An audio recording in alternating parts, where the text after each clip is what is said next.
everybody, and welcome to Dinners with Donna. I'm Donna, for those of you who don't know, and I cook once every other Sunday, and sometimes I have special guests like we do on today's show. I'm going to introduce them in just a little bit. They're very special to me, and I'm really excited to be cooking with them today. And I want you guys to bear with us a little bit today, because we're going micless because we're having audio issues. And also, if you hear an echo, that's why we're having a little bit of audio tech issues, but just bear with us and hang in there. We're going to have so much fun today. So it's awesome. Okay, so as you notice, I'm not wearing my chef's jacket today. I'm actually wearing my Queen of Cuisine, which is the Food and Wine Festival apron from last year. So I'm wearing that in honor of our cooking today. And anyhow, I just want to welcome all of you in, and especially my channel members. You guys rock. I love you and appreciate you so much. My moderators, who are the ones with the blue wrenches, you guys are awesome. You keep the chat going, family friendly, clean, answer the questions. I love you guys. Also, we have a little bit of mail to get to, and then we're going to get into the stream. So, as you guys know, my last stream was huge. I had my big birthday fundraising stream.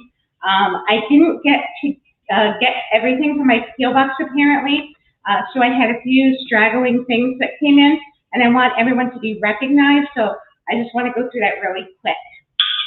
So, first things first, I got these amazing French whisks, which I love, and it says, "These whisks are the best tools you didn't know you needed. Watching you since the beginning, thanks Resort TV 1. You're simply the best. Hugs from Michigan, from Ann and Tom Merkel." Thank you, Ann and Tom. I'm going to use these like all the time. I love whisks like this. I got rid of mine when I moved from Oklahoma, so now I've got new ones. I'm really excited to use them. Thank you. Okay, so I'm going to save the card. I'm giving Richard the card so I don't lose it. This is kind of like a little insert that came with the whisk. The next one, I got this amazing, you guys know I love Ariel and Belle. This is Ariel sheet music to Part of Your World, and Ariel is on it. And this is from Kathleen and Gary Stalford. I've met them in person. They are amazing. They're from Pennsylvania. And they are just so kind. And they knew that Ariel and Belle are my favorite princesses. And they already had gotten me Belle, and now I have Ariel.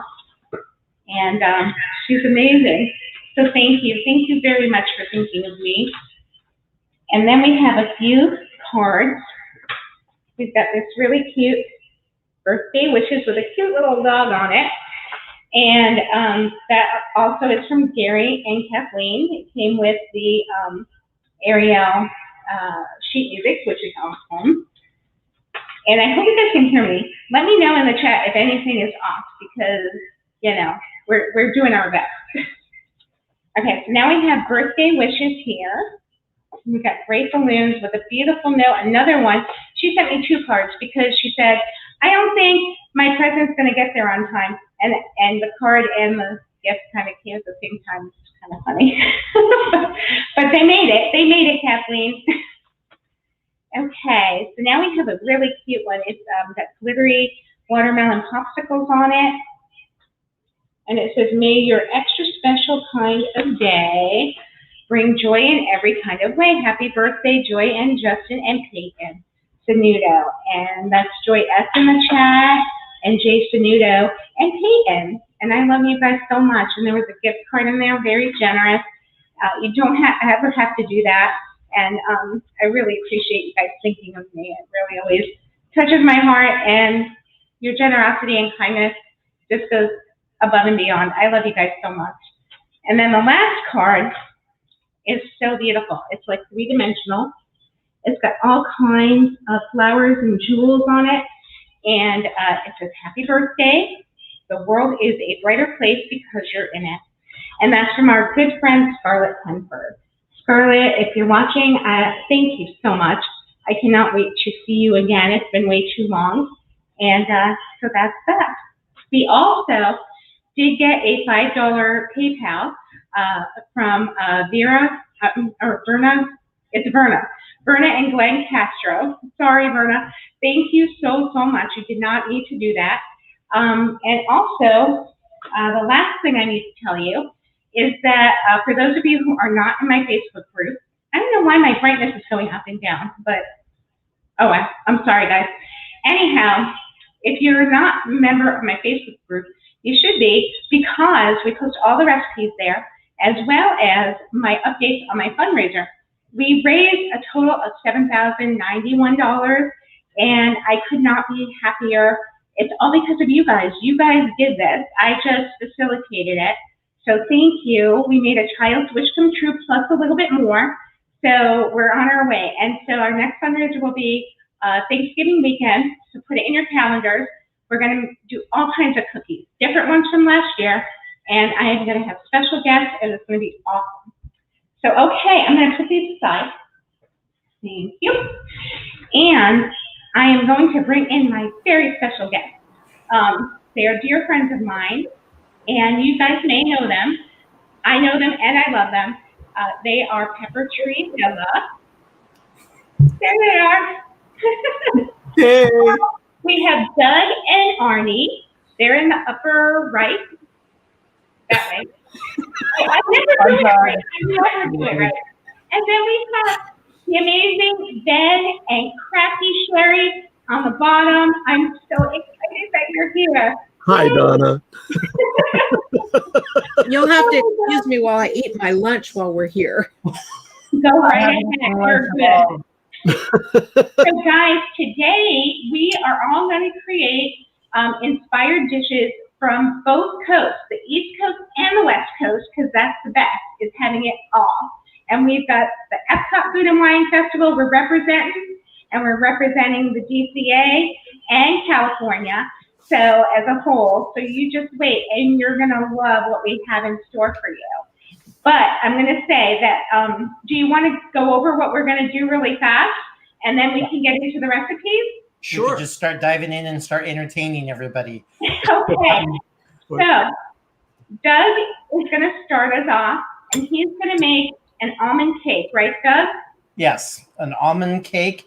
And this time I'm going to actually put a chocolate crust on it, or a coating, so it tastes like a giant marzipan cake. Almonds are very big in the #1 producer. We're going to get into the history of almonds. And then the other thing, do you want us to talk about the other thing? Yeah, go for it. The other thing, we're going to do the entree. So we got the entree and the dessert. So that was the dessert, and we're going to start with that. But the entree is going to be a French onion macaroni and cheese. Now, the macaroni and cheese, when it's in the food festivals in Epcot and California Adventure, they're super popular. Everybody goes to the booth that has the macaroni and cheese, whatever it may be. There was this, they had the French onion one. So I'm going to be making French onion mac and cheese. And I'll be doing the mise en place with Doug, helping him out. We're going to do both. So we're just going to trade off doing a lot of stuff.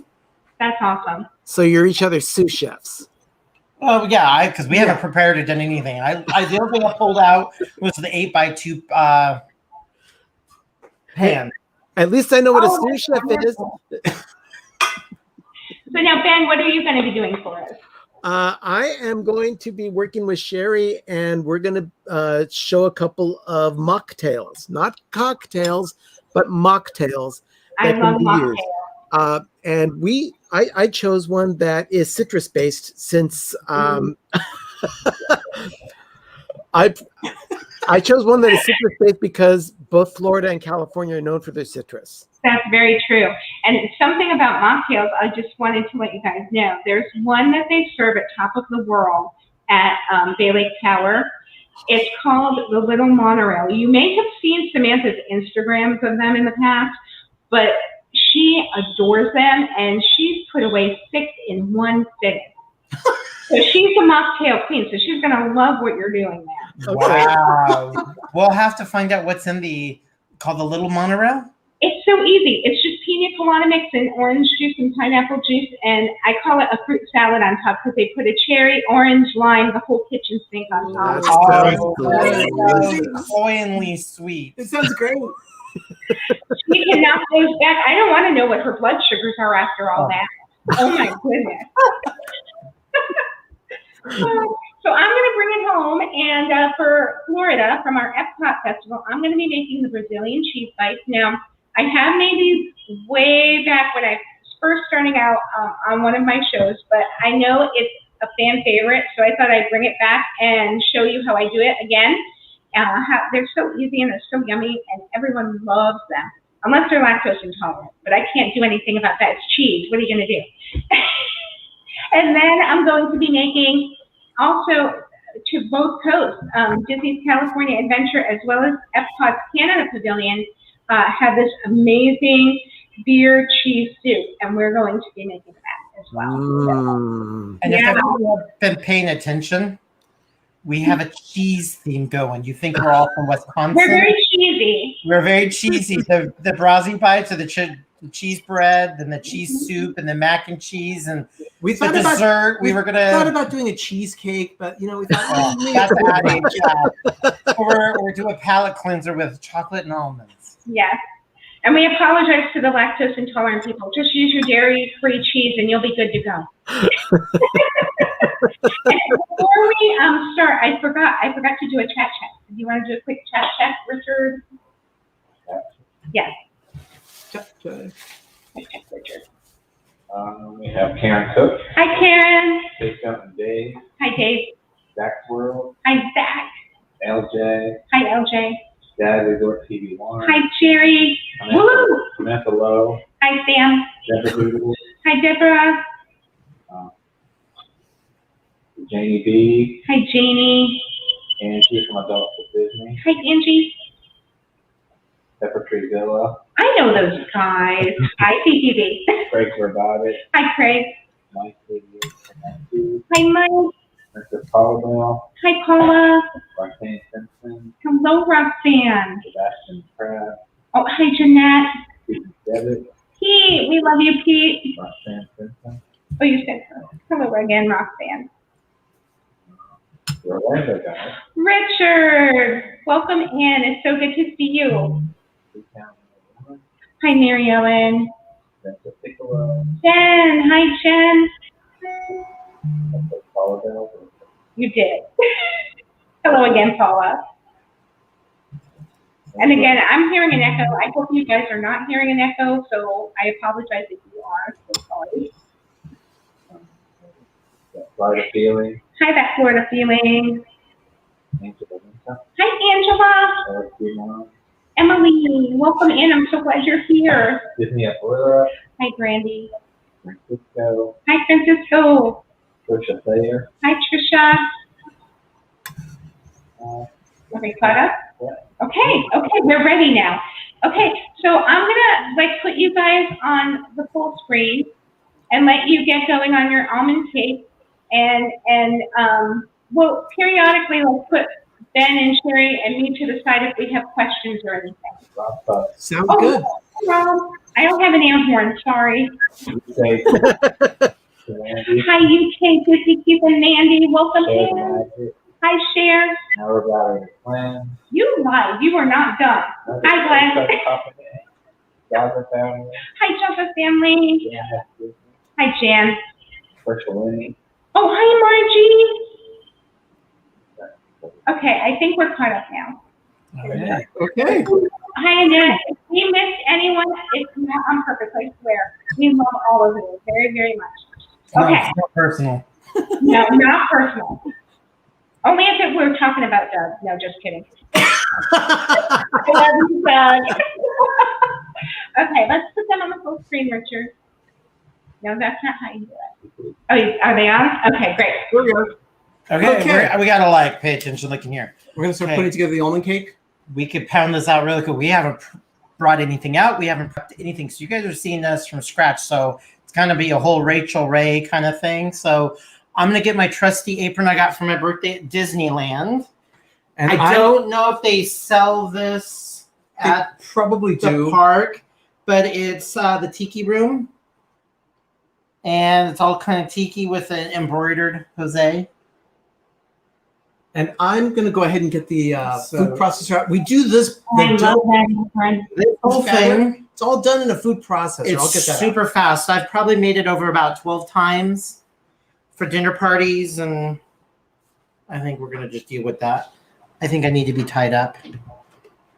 So there we go. Dennis, this is far from a keto cake. No, none of this is, let's just say we are highly proficient home cooks and bakers. We're not your nurse. Your nurse. Okay. Okay, so we weigh everything out. We use a scale for weights. You can do measurements. We have the measurements in the description of the video, but we do weight because it seems to be more exact that way.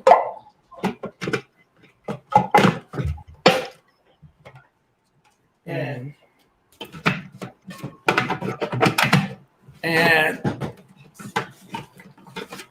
yeah, there we go. Do you want to liberally lubricate the pan? Yes, while I can do I that. measure this up? Okay. Let's see how So we many need to start with butters. 4 ounces. We're getting our almonds. We are using slivered almonds in this case. You can use either slivered or sliced, but we're going to use sliced almonds. Excuse me. Do you roast them or toast them first? No, they No, don't not need for to. this one. They don't. Okay. Need it, but No almond flour for this because you're making your own almond flour. yeah. So you Exactly. 4 ounces this way. We need the, We need a bowl for that. And in this case, I am taking some butter that we already have cut in a small cube, and I am going to go I ahead. didn't take out and- even my butter. I was such a horrible person.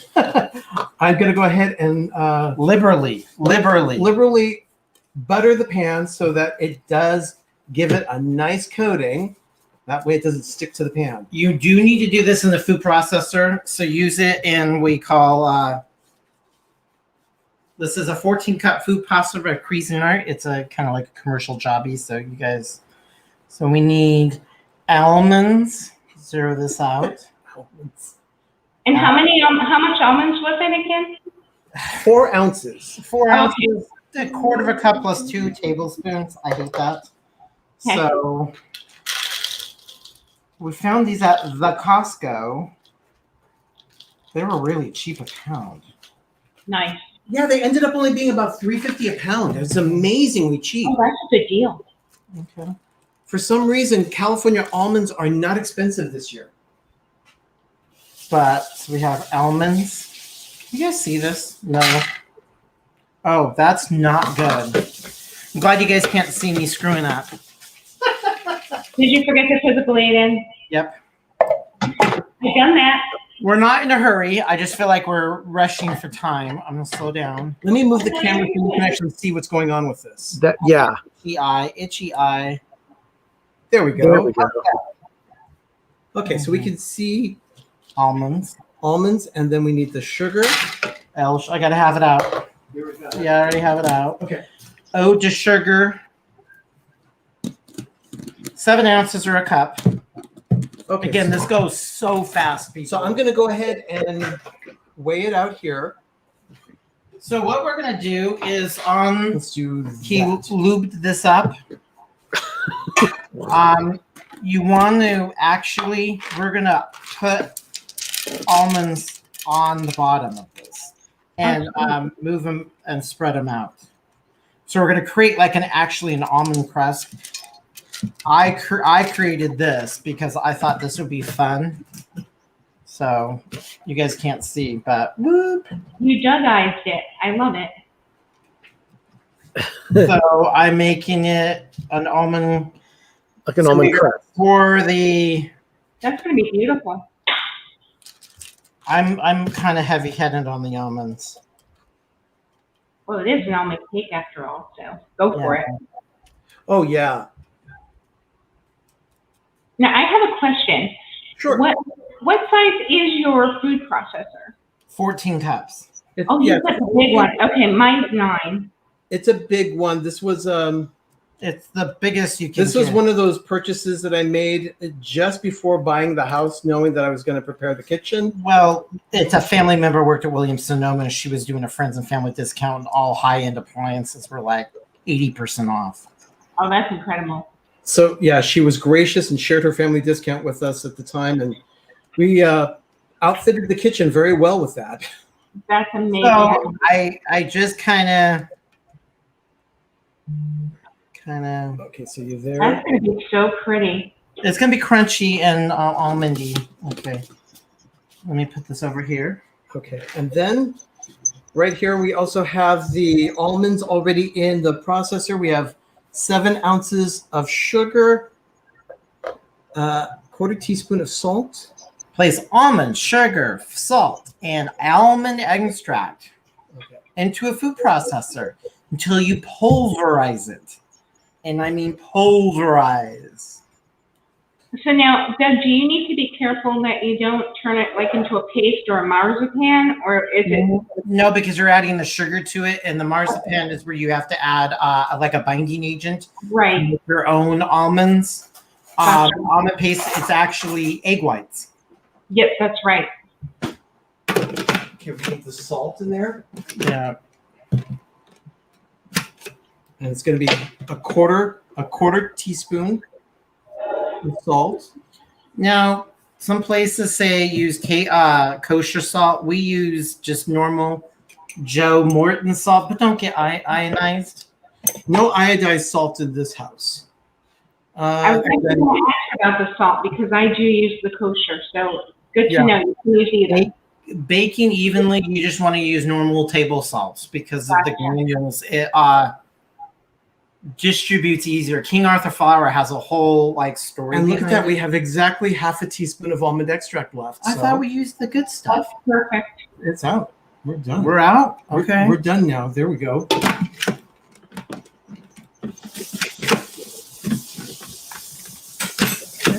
We're done. Okay. Let's pulse it. We plugged in. It would help if it's plugged in and then. There it goes. It's locked in place now. Oh yeah, but you also need the plunger. Oh. I need the plug. He kept the plunger The out. plunger activates the mechanism. So Right. safety first. There we go. Now we can pulse it. No.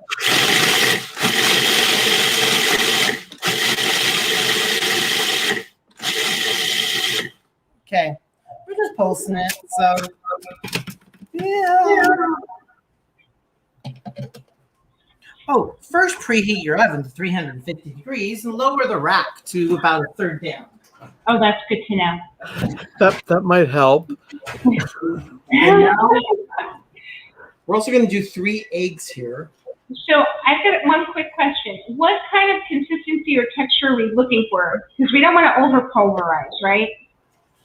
It actually looks really not too fine, but it's not Super fine. Gotcha. super fine. The cake is, it's not as fine as almond flour that's really powdery. This will have like little chunks like marzipan. So it's like little microly pebbly chunky. So now we have 3 eggs that we're going to be putting in here. Go ahead and set this up here. I don't know why you do that. That drives me nuts. Well, here, I'm going to put Yeah, them- I'll I'm gonna- hold these. yeah, You're hold the making eggs. me a nervous Nelly. You're always a nervous Nelly. I know. It's like you're not doing Okay, it right. there we go. We have the eggs there. Doug can't have anybody in the kitchen working with him. I can. It's just they have to do it my way. If they're doing it correctly, I love it. And 3. you know, there's so many different ways you can do things, I'll take a shell. but it's like I like things done a certain way. You're sweating like a farm animal.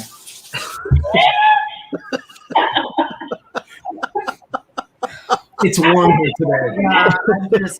We had to pick this during the hottest days of the year. So we're going to add eggs. It's advised that you there you are. Here, let me get this. It's advised to crack all your eggs in a vessel and then do it separately because I do that. Eggs I- have a I tendency do too. to have streaks of blood in it because some want to hatch into little chickies. I don't want that. I don't need So we've added the eggs to the mixture. butter, slightly softened. I forgot to take this out. Oh my But god. it is melted. So Well, it is a warm day, so I would hope that it would have already melted a little bit. yeah, it's soft. Get it back. I feel like we're making people dizzy. There we go. Okay. Plop. Okay, where's my garbage? Garbage is right behind me. Okay, where's my towel? It's such a clean. God, Oh, shut up. you're so needy. My goodness. Needy baby, greedy baby. It's a good thing I'm not there with you. No. You guys are hilarious. Add eggs. Eggs, butter, I'd slap you if I was there. pulse to blend thoroughly. Pulse to blend thoroughly. So I'm pulsing to blend thoroughly. There's two. Oh, And that butter is going to cut in. that's fun. Can you show that? Yeah. You can't. Come on, butter. It's twirling. Yeah. Oh, wow. Yeah, that's the butter is still frozen. I freeze my butter. I get it from Costco.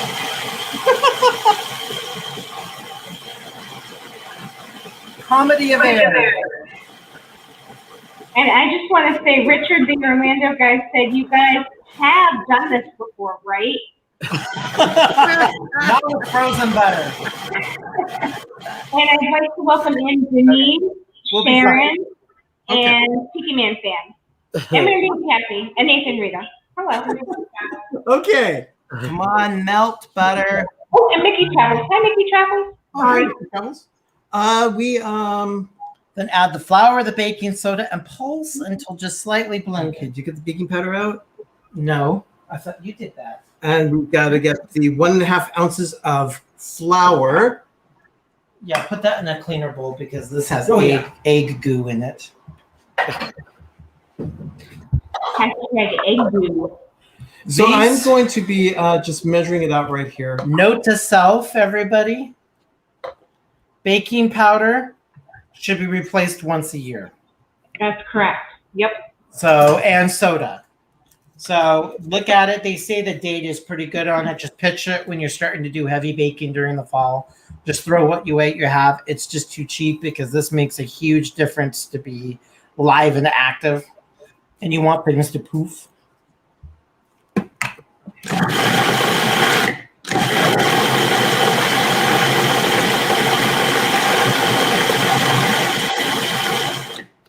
Oh, and hi, Mighty and ALJ. Welcome in. Hey. Okay. That Is was it right? the batter. Did Okay. the butter make the batter bitter? No. Looking at, he's making sure the butter is melted there. Yeah, I Yeah. can't have clumps. No, you don't want chunks because that will make your cake uneven in the oven. It Yeah. sure will. And I'm chunky right now. In a cake, I'm always chunky. Okay. I'm just kind of playing with my butter right now, so I don't want to cut myself because I don't want to be Yeah, be careful. spewing biohazardous. Maybe put like a little spoon in and grab it out. Yeah. I need to feel it. Oh. See, Donna, I would have done the spoon thing myself, but But I'm not one to put my finger in batter. It looks like it's pretty good. I'm a clean person. I make sure I touch What's the food. No one's questioning your cleanliness, Doug. And Richard, the Orlando guy, says hashtag playing with my butter. Thank Okay. you, Richard. Already. All right, we're good there. I have. Hi, finger. Tiffany Sparkles. Welcome I in. think I did it well. Okay. Okay. What's that? Okay. Then we also have to put in the flour, which is 1.5 ounces, or if you're measuring it out, 1/3 of a cup. And this is just regular flour? Just all-purpose flour. So now, what's the value of like weighing it versus measuring it in like a measuring cup?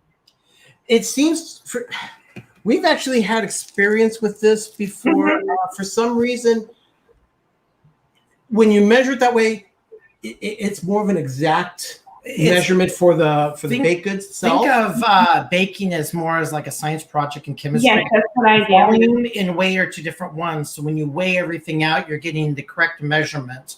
Where when you're doing it by volume, you don't know if you'll have air pockets. You might be packing the flour, the sugar too much in the cup. So you're actually adding too much sugar. That is actually more moisture because sugar is more moisture. So it might turn out. So if you always weigh your sugar, because it's all deal with, humidity and temperature and the biggest one is flour, because for some reason, some people will dunk their cup into the flour. Others will scoop it out and put it in. Some will just pour it in. So the biggest one you always want to weigh is flour without a shadow of doubt, because sugar, you can kind of scoop it up. It always weighs the same. And you could use a cup as a cup. You could level it off. Flour, you always want an exact measurement, because if you add too much flour, it can get really dense and get dry. Okay. Yes, that's true. Now, what else we need to do? A quarter of a teaspoon of baking powder. What do you do with the powder? So, guys, what do you do with the recipes that are specifically written with just the measurements and not weight? Yeah, can you convert them? Yeah. So we have a scale. Our scale says if yours, say you have 2 cups of flour, generally you measure out it, and it's like 2 cups of flour, or a cup of flour is, I think, 10 ounces. So we just know from the matter of fact of a cup of flour is just 10 ounces of 10 ounces of flour. Oh, and we have a super chat, guys, from Mike Wheeler. It says, my 4 favorite humans in the world love you guys with hearts. Mike, Thank thank you, you. We like Mikey. We do. Okay. Mikey's the best. So we got the quarter teaspoon in there, and now he's going to just pulse until lightly. just blended.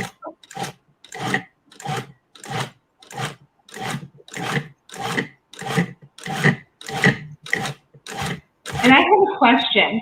Yes.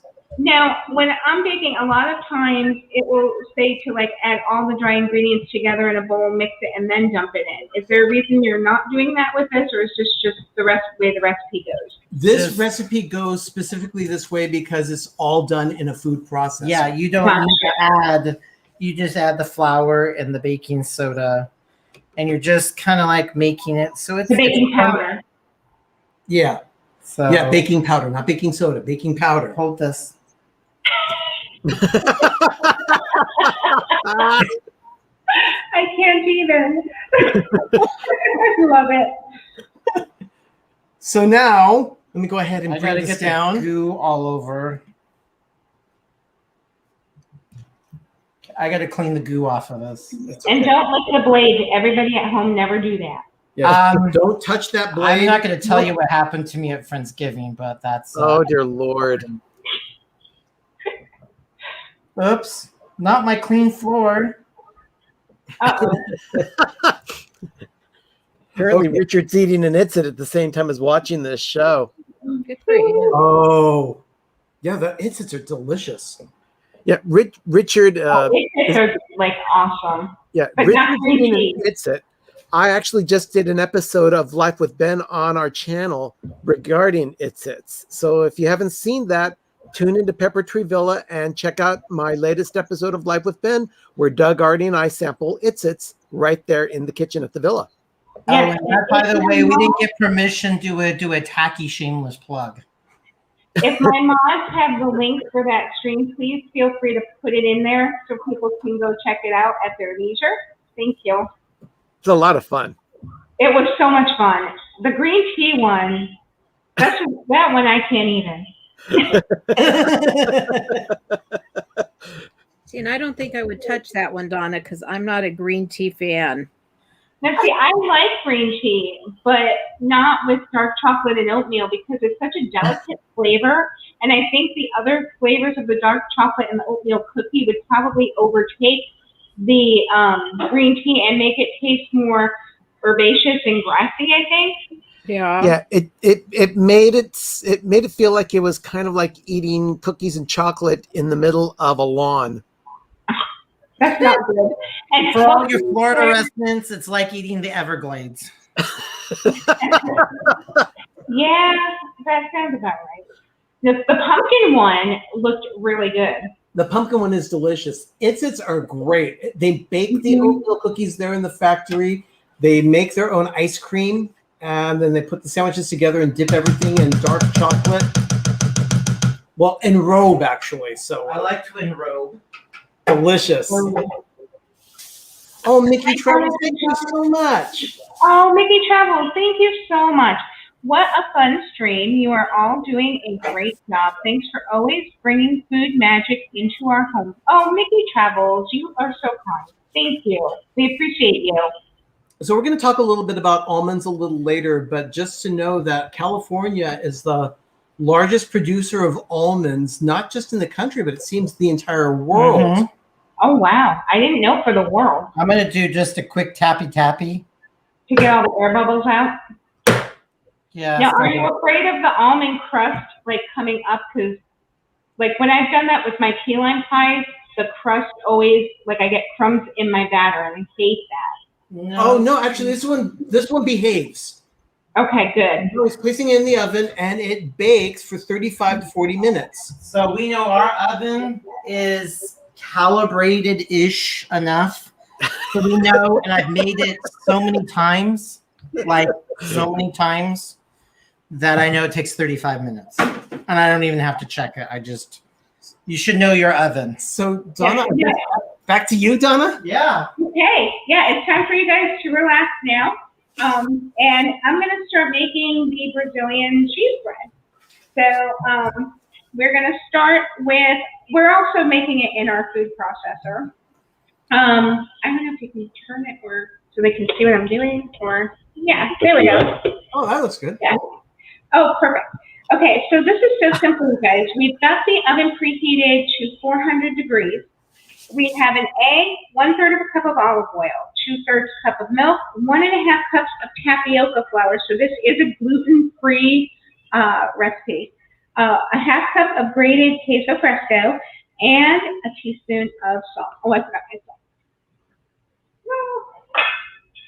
No. Okay, and I gotta get my measuring spoon.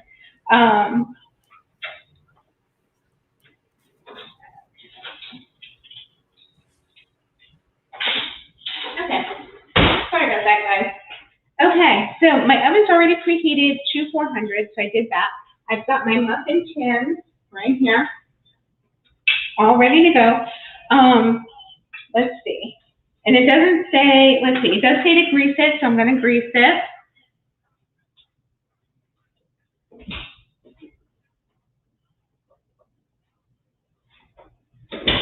I'm just going to use my non-stick cooking spray for this. And this is a non-stick muffin pan as well, so it shouldn't be need terribly much. I have found that non-stick cooking spray is our best friend in the kitchen. It is that and non-stick foil. I like live and swear by both of them. Absolutely. Yep. With as little experience as I have in the kitchen, I could not agree more. And it makes cleanup such a breeze. And I think Richard appreciates that because he's my dish guy. So. Not the Orlando guy, Richard. Our John's Richard. Just okay. So we're going to just pour all the ingredients into our food processor. So I'm going to go in the order of what it said, because usually that's what I do. When a recipe goes in a certain order, I go in the same order. So I cracked my eggs like they did into a separate vessel to make sure we didn't have shell, or as Doug would put it, egg bits or whatever. So we put one egg in there. And then the olive oil, 1/3 of a cup. Try to get it all out. There we go. And then we have 2/3 cup of milk.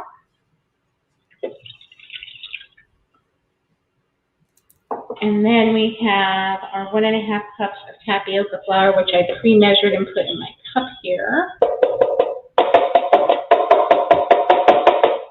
Okay. And then our queso fresco. And I don't know, Arnie and Doug, do you use your food processor to shred your cheese? Because I did, and it shredded just beautifully. We have done that. Yeah, they've got a blade attachment. It works great to do that. If we're doing Parmesan cheese, though, we will use our Vitamix to grate it, and it comes out perfectly powdered. Oh, I have my Vitamix too. I love using that for Parmesan. Okay. That's about right, because I grated a little extra. All right. And then I believe we have our salt, which is a teaspoon. I'm going into my salt vessel. There. Okay. Now, all we're going to do is put our, and I've got my little plunger in, so I'm good. We're going to turn this on. We're going to pulse. And we're going to, let's see. Plugged in, right? Yes, it's plugged in. I just, my eyes are bad. I couldn't find the pulse button. I almost hit the puree because they're both peas. That wouldn't have been good. But here we go.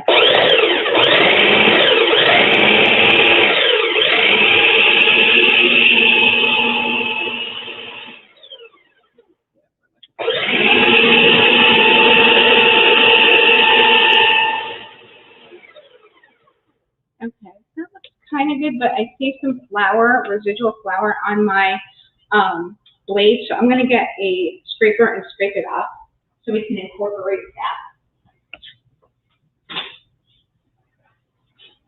Okay.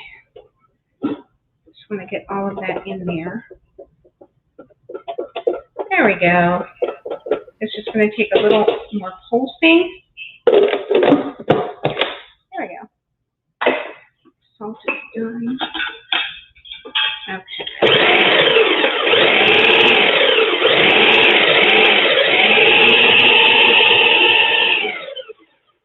I don't want to overmix it, so let me see what I've got here. It's going to be a loose batter, and as you can see, hopefully, it's kind of like a pancake batter. It's not thick like a dough, so that's what you're looking for. Jerry, thank you so much for the $14.99 super chat. Donna, you are definitely the queen of cuisine. Always a fun time when you go live. Smiley face. Thank you. Thank you, Jerry. That's so sweet of you. And I really appreciate that. That means a lot. And honestly, we had the best time. And I've been waiting to have Pepper Tree Villa on my stream, oh gosh, for probably like 2 years. So it's like a dream come true for me. We're having a lot of fun with it too, Donna. We love this. Oh, and guys, Carol Hanks is in the chat. That's my mom. Oh. Hi, Mom. She lives in the San Diego area. So, yeah, she's south of you guys. Yay, California. Well, if you're ever going to visit today. Donna, if you ever visit your mom down in San Diego, you have to let us know that you're here in the States so we can meet up. Absolutely. I absolutely will do that. And we must get together if I get to that coast because, I mean, can you imagine us getting together, all the shenanigans? Oh man, I'm afraid. The park. That says they'll boot us out of the park. Oh, I know. We would probably overstay welcome. But they would love us, I think. I think we'd have a good time. We'd probably get them to have fun with us. Okay. I'm feeling I'm about 2/3 of the way full. Kind of like you would for a cupcake or muffin. And this makes just enough for the 12 cavities, which is great. I have a little less, like a little better left. I'll just go into each one that doesn't have quite enough. Yeah. Okay. We're looking good. So now, thank you, Richard. So I've got it all filled. I'm just going to go over it with a damp paper towel. I don't like any little spills on the pan. That drives me crazy. I'm not absolutely. Donna, we're so much alike. I like things neat and clean. I already cleaned the kitchen. I like it tidy. So I'm going to clean this up just a tad because I did have a little spillage, very minor, but you know, I'm really picky like that. And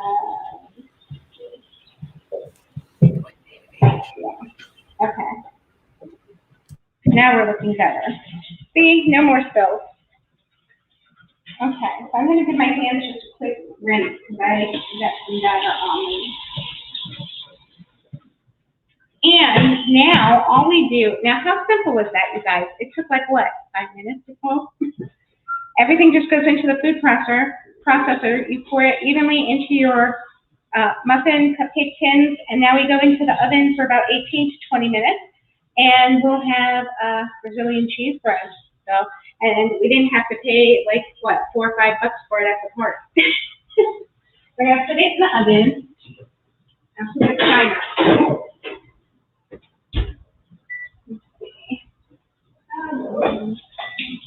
There. Okay. All right, so that's Brazilian cheese bread. It was really easy peasy. So Arnie and Doug, are you ready to go into French onion mac and cheese, or does Ben want to do a mocktail? Let's do the mocktail. Okay, let's do it. Richard's going to pull you up, and then we'll go from there. All right. There you go. No, are we ready for this? We're ready. Shall I try? Okay. Shall I start with mine though? Yeah, before? yeah. Sherry actually made one prior to. And I've been drinking it before. Yeah, and it is a mocktail. It doesn't It's have a any booze. mocktail. No booze. It is actually a peach daiquiri. And what I did, because I've been watching my sugars, I made it with frozen peach slices and coconut water instead of the coconut cream, and added a bit of my sweetener to it. And you just put it in the food processor and let it go until it's all blended to the consistency you want. And it's really good.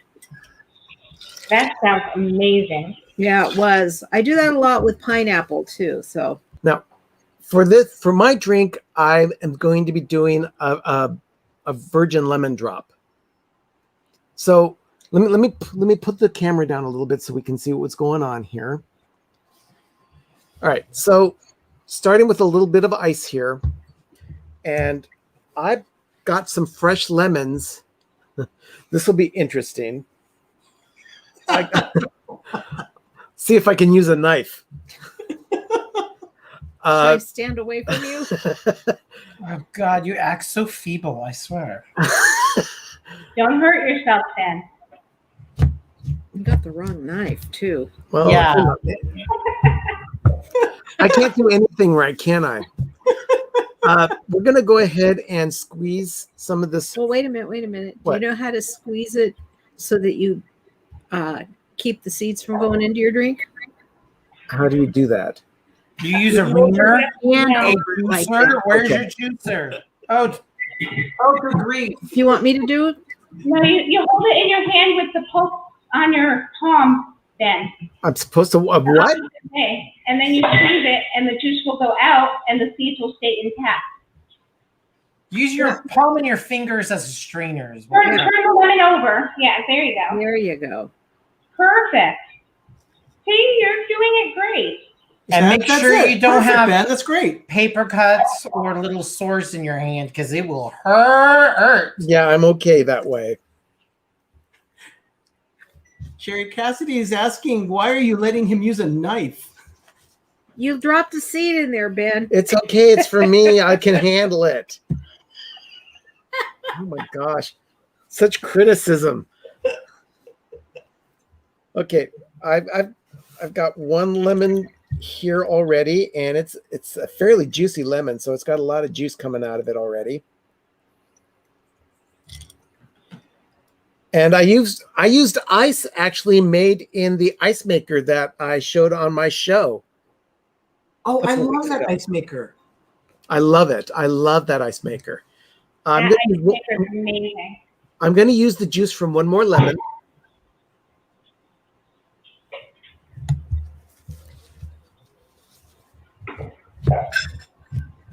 Hey, You got to give me credit here. At least I remembered a cutting board.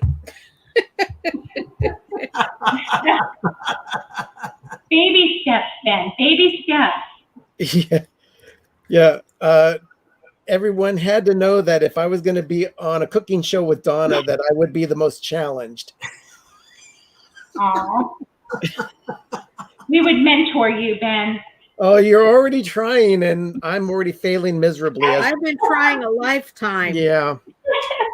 I think you're doing great. Well, just another lemon half here to go. So now, I'm just going to make an observation. If it were me, Yeah. I would have used my juicer. Well, yeah. I'm sure a lot of people would.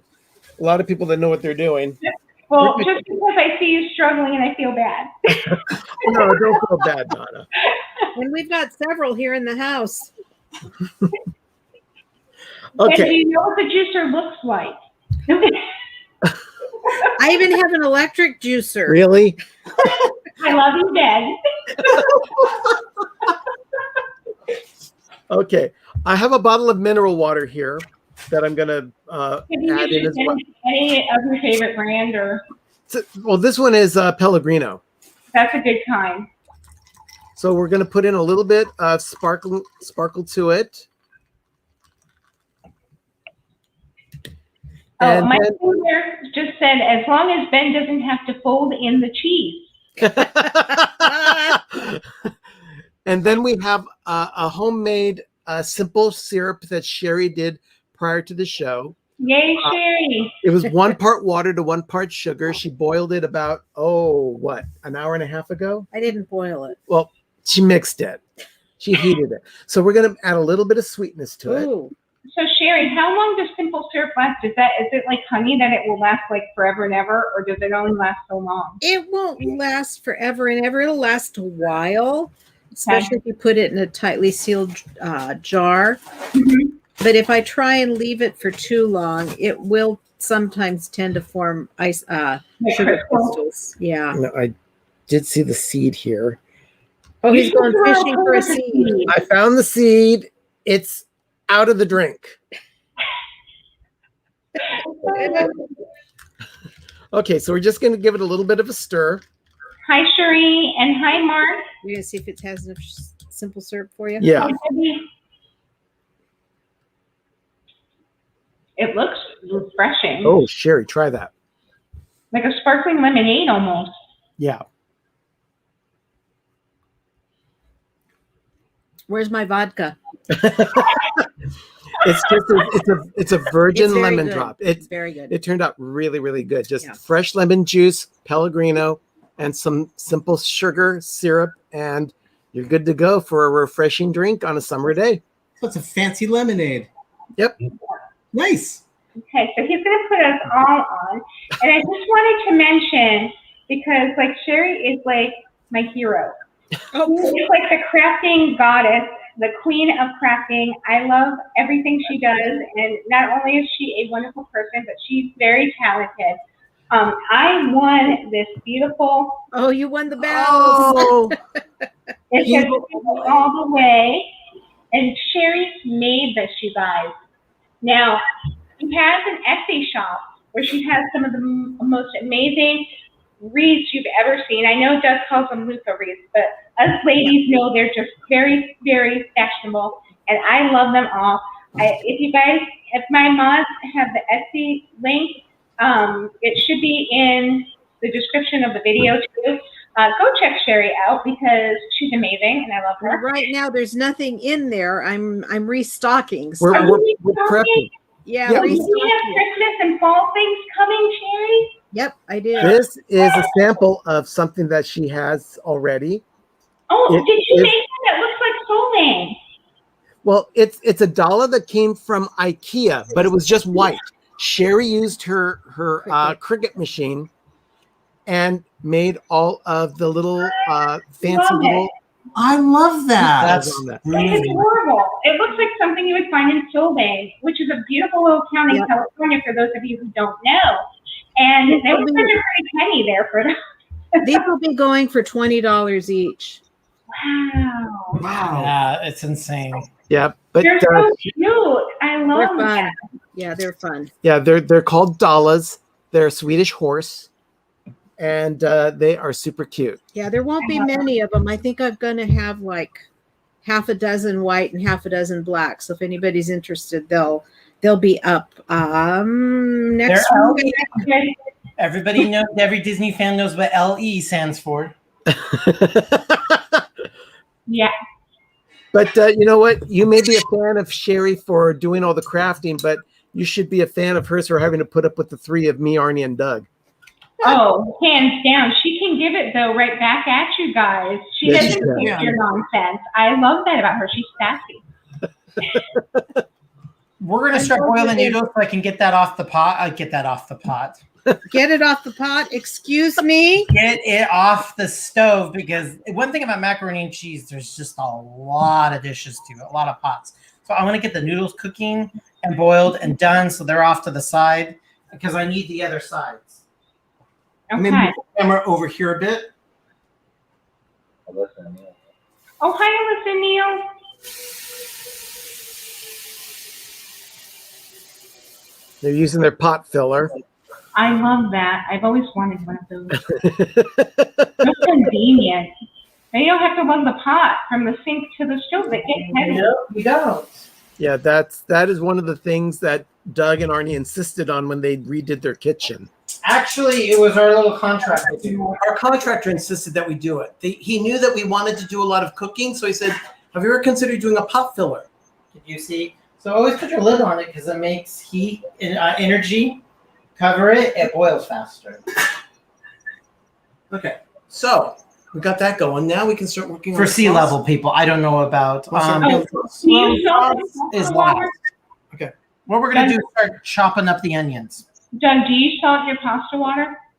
Yeah, once it starts boiling, I will add a tablespoon or a big heaping. I just kind of eyeball it. But yeah, you do want to season it. Sometimes I don't put water in the pasta sauce because it's just what it is. You mean salt? Buy it, but generally speaking, we're gonna make this very oniony. It's going to bring you up full screen, Okay. Yeah. Doug. And We're gonna start mise en placing the onions. You're gonna start what? No, mise en Mise en place. place. It means everything in its place. And you get everything prepped. Oh, dear Lord. See, we're teaching you, Ben. Uh, Now, Doug, are those any old yellow onions or are they sweet onions? They're sweet onions. These are That's sweet, what I use. sweet or Vidalia. Either Yeah. one works. Yeah, that's what I use. thank you, Richard. And we're going to do 2 or 3. I'm gonna go 3. I'm going all out. I'm indulging. It's a favorite Amberell term, mise en place. Who's I love that. number? I love From Amber Food Network. Yep. Oh, Amberell? Mm-hmm. Oh, yeah. Anyone that watches the Food Network, and they know what we're talking about there. Hi, Carlos. We've learned a lot watching Food Network in the past. Oh yeah, Food Network is. Me too. I'm not a big fan of it anymore. Well, that's just because he doesn't like competition. No, it gives me anxiety. Food shouldn't be rushed. It should be enjoyed. Good point. I don't understand. And I get the whole travel thing, but yeah, right. So, Donna, what's your favorite onion dish? Oh, I love a good French onion soup with a hearty, beef-based broth with lots and lots of onions. And of course, the melted Gruyere cheese on top and the crusty bread on there. Oh my gosh, so good. Nice. See, that sounds. we do French onion chicken. Yeah, we do a French onion Oh, chicken. I do that too. I love my French onion chicken. I bet it's similar to yours. It's so We delicious. actually did a video. Gosh, that was a on video about that one. Yeah. We did a Did video. you? Oh, that's awesome. It's one of our old feeble videos. I also make a really good, you can use it for brunch or side dish or a light lunch, is a Vidalia Onion Pie. And it is a savory pie. It's so delicious. A Vidalia onion pie sounds amazing right about now. Hungry. Yeah, we haven't eaten lunch. I like onion rings. Oh, let's just say as you get older, the onion rings don't like your body. No, not at all. Hi, CH. So we usually take off a layer of the onion. Yeah, sometimes it depends on how funky they are. Funky onion. Yeah, It just depends on how leathery, because you No, don't. I'm right there with you. Sometimes you have to take a lot off, and sometimes it's just a little bit. Yeah, so this one I'm like, this one seems a little leathery. I don't. There you go. Yeah. Hi, Ryan. Welcome in. Hey, Ryan. French onion soup. Oh, I'll put that on my to make list, Ryan. It's really, really good, and it's really easy. Okay, so he's just making sure I'm that just all making the sure I get all that skin. Yep. Yep. Hi, Tasha. Welcome in. Tasha says no funky onions. Also, like the British baker says, no soggy bottoms. Wait, who said Funyuns? Someone said Funyuns. That was Oh, Glenn. Oh, Glenn Glenn. said Funyuns. These really aren't onions at all. No, they're onion flavored dust. Yeah. what is a soggy bottom? Watch the British baking show. You'll find out.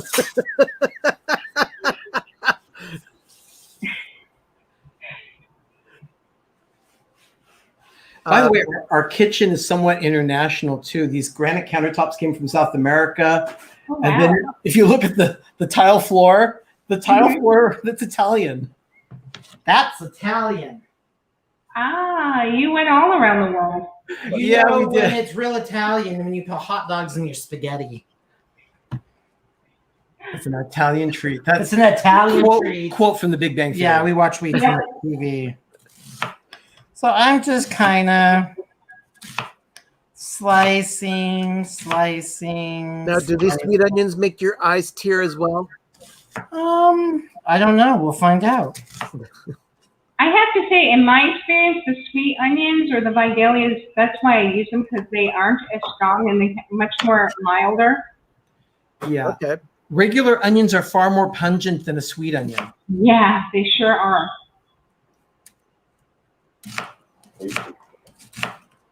Reese, hi Reese, welcome in. When you're using your knife, you want to make sure that you're very careful with your knife skills. You don't get your fingers too close to that blade. Yeah, you gotta have to like go against your knuckles and kind of pull your Exactly. You do the claw thing. Yeah, I'd probably slice my fingers clean That's off. So the knuckles really help protect your fingers when you're doing it. The knuckles hit the blade of the knife first. Hi John Surfum, welcome in. And hi Cassidy.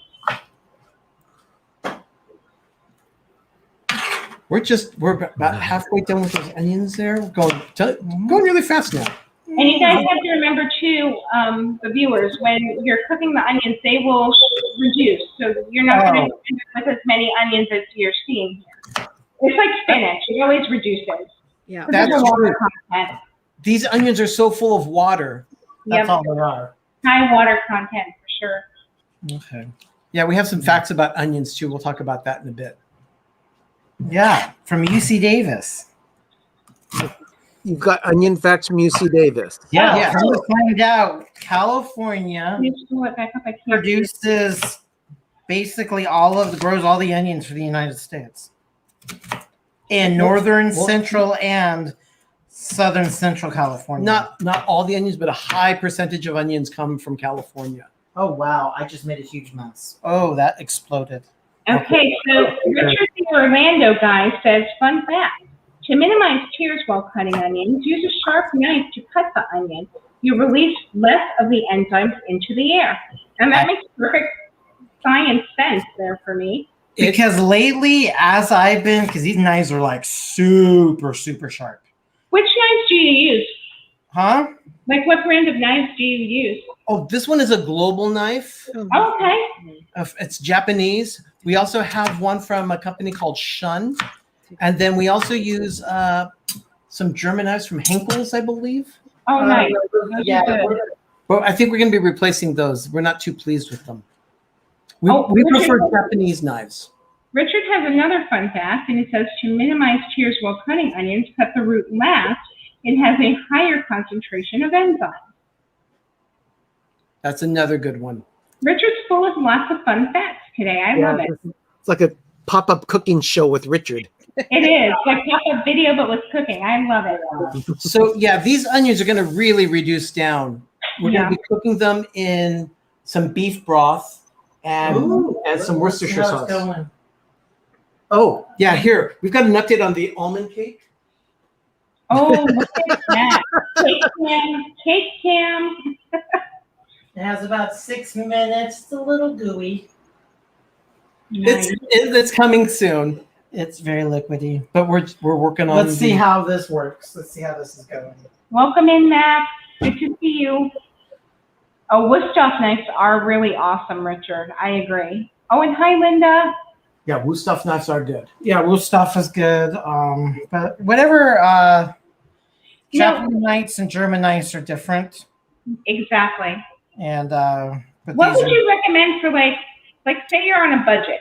What knife would you recommend for like the average home cook? Like say Ben's starting out and he wants to get a good all-around kitchen knife. What would you guys recommend? this a typical chef knife. I'm Just- in line to agree with you there. Yeah, Yep. one This, chef one of knife. these. You need 3 knives. You need that. You need a serrated Come knife. over Serrated. To cut bread. Yep. Here, let's come over here to our bread. Or So what should you need a paring knife Yes, I completely agree. and a serrated knife. Yes, serrated, absolutely. You need that for bread and tomatoes and things of that nature. 3 Exactly. knives. You don't need like a zillion of them, but you'll find out. You'll get a bony knife.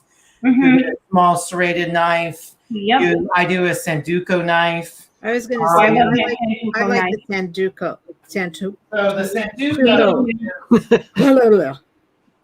this is a Sanduko. this is a Santuco knife. Sanduko. So it's so that's that. Richard being sassy. starting out, I'd steer him to the easy bake oven.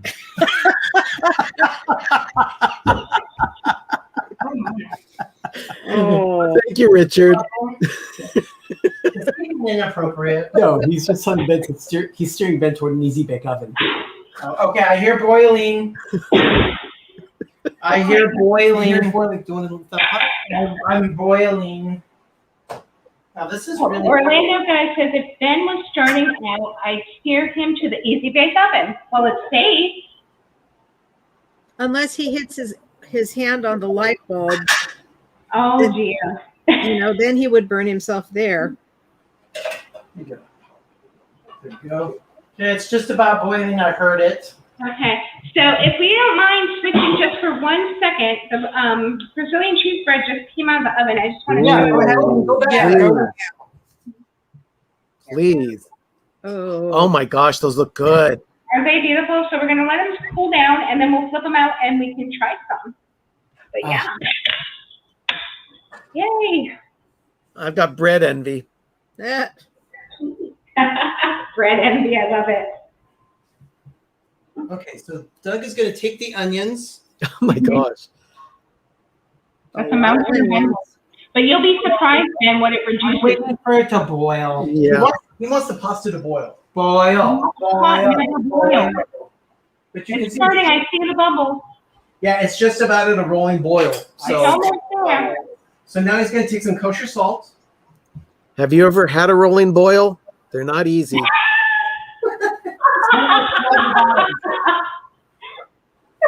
Kind of like a soggy bottom. Oh my goodness, I love it. Doug is, what are you looking for, Doug? My little wire thing. Your little wife. Oh, yeah. Later? He needs Yeah, a I cooling, just he needs a need cooling my- rack. Oh, cooling rack. Yeah, the cake is about to come out of the oven in about 4 minutes. Ooh. Pound of macaroni. Just elbow macaroni. You could use seashells. Could you use like Like a spiral or something? Would that work in there? That's more pasta. You want to stick to good old homey looking macaroni, the macaroni Okay. style. Would a penne work? Yeah, and this is just a pound of macaroni we picked up at Trader Joe's. Nice. Okay, boil. Okay, let's make sure this is starting to. So yeah, I'm sorry, down here. I think it's. This looks beautiful. It's a nice looking. Oh, the door is dirty. Yeah, we need to clean the glass in the oven. Forgive our oven for being used. Yeah, we definitely need to clean that oven. Boil. Oh, yeah.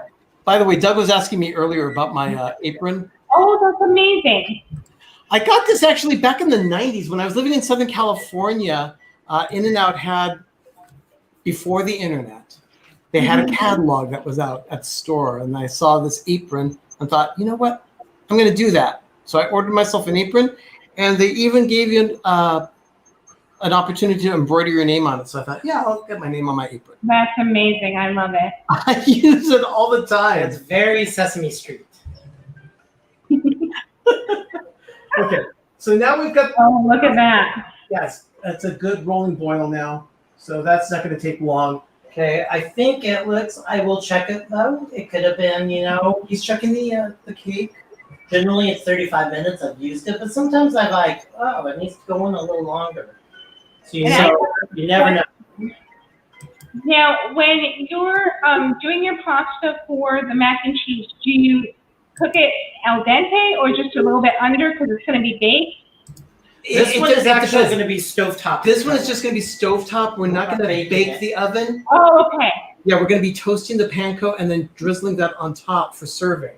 But usually you can bake it, and if that's the case, you don't want it completely al dente. You would want it almost there because it's going to cook. We're not quite there yet. It's a little jiggly. I'm going to give it a few more minutes. Yeah, a few more minutes in the oven, and then it'll be ready. In the meantime, we can probably get the onions started, you think?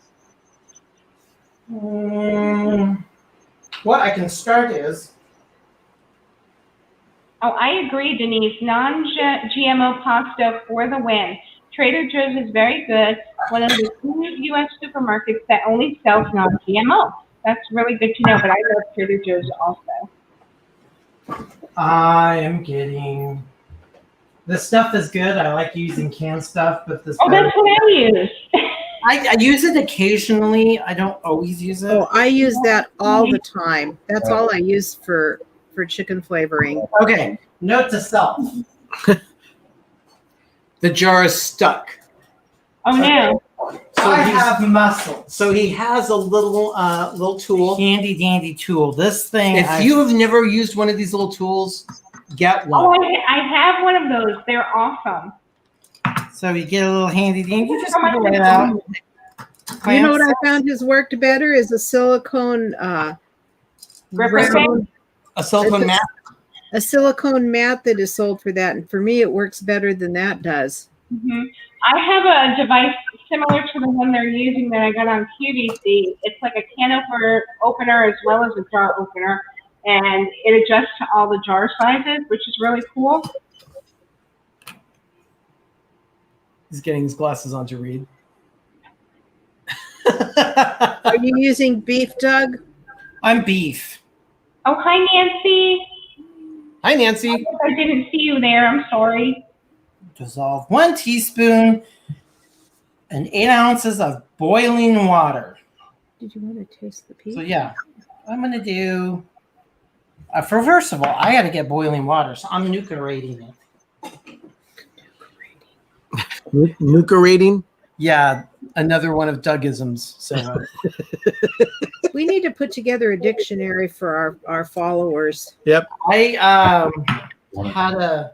Let's just start, Arnie. Let's just start a Monday night segment of Dougisms. sounds like a good idea. Definitely Please, Dougisms. Nancy.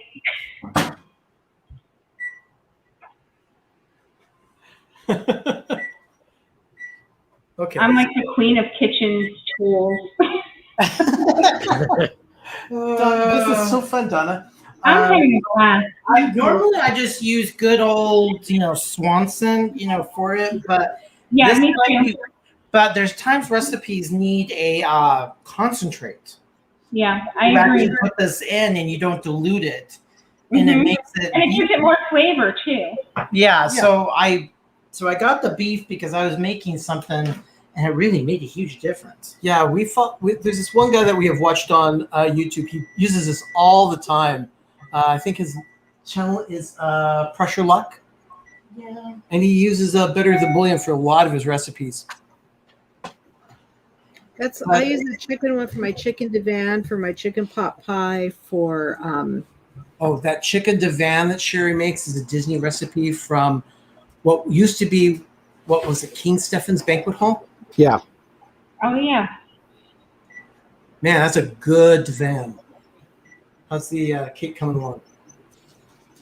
Did you guys see what Richard the Orlando guy said? He said he's reading the recipe now. Now. Just now.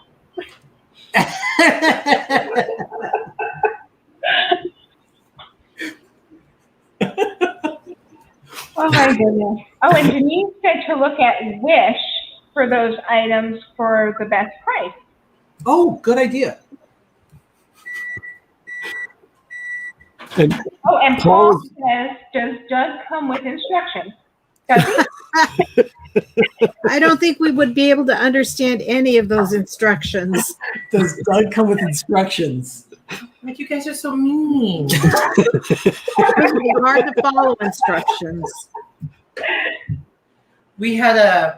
I have a client that came over, and I was speaking in tongues, I guess, in my own way. And she looked at me and she literally said, I have no idea what you just said. That was on Tuesday. That's hilarious. Yeah, that was on Tuesday. Yeah, she looked at oh my gosh. I have no idea what you just said. Whew.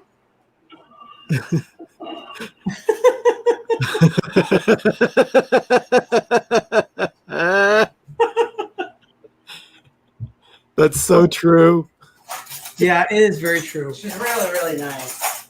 Cake is very close to coming out of the oven. And Yeah. in the meantime, we've got the onions that are here, and we're almost ready to start sweating the onions. Sweating the onions. Slowly reduce them down. We're gonna saute them with a little bit of the butter. Get them slightly translucent. Then we're gonna add a cup of this beefy brothy stuff, and a cup. What is it? A tablespoon? A couple tablespoons of Worcestershire sauce. You lost me at sweating the onions. You're going to take them for a run? You've seen me do that. Donna, can you explain to Ben what sweating the onions means? Yes. I'm gonna do this So one. sweating the onions basically means getting all the water content out so they reduce down. Like I do when we do fajitas. Nancy, thank you for subscribing to us. We love having a lot of fun on our shows. And Richard, that story of pine cones that Doug shared has shied me away from doing any Christmas crafts with pine cones this year. I don't think I could touch one and do any justice to it. So I'm. You got a teaspoon, a little more than a here, Or just a little teaspoon. Yeah, a teaspoon. So the cake is out. It looks delicious. It's gonna relax over there for about 10 minutes till you start seeing it kind of shrink in. Maybe 15 because it's like hotter than Hades in this house. Yes, as the cake cools, it starts to pull from the side, makes it very easy And for then we're gonna removing from the flop pan. it out and then cool it completely. And while it's cooling, we make the chocolate glaze or chocolate icing kind of. That sounds amazing. It's not quite a ganache because a ganache is going to be softer I'm just than melting the glaze. chocolate. He's just melting some chocolate and putting it on top. And then I thought he was just going to drizzle it, but he actually wants to put a whole on chocolate coating, kind of like an almond croissant cookie. Oh, that's done. Wow. The pasta's done. So That was fast. we've got that done. Okay, let's go ahead and bring this over. Oh, it's ready, Doug? Make sure I didn't get one that was not.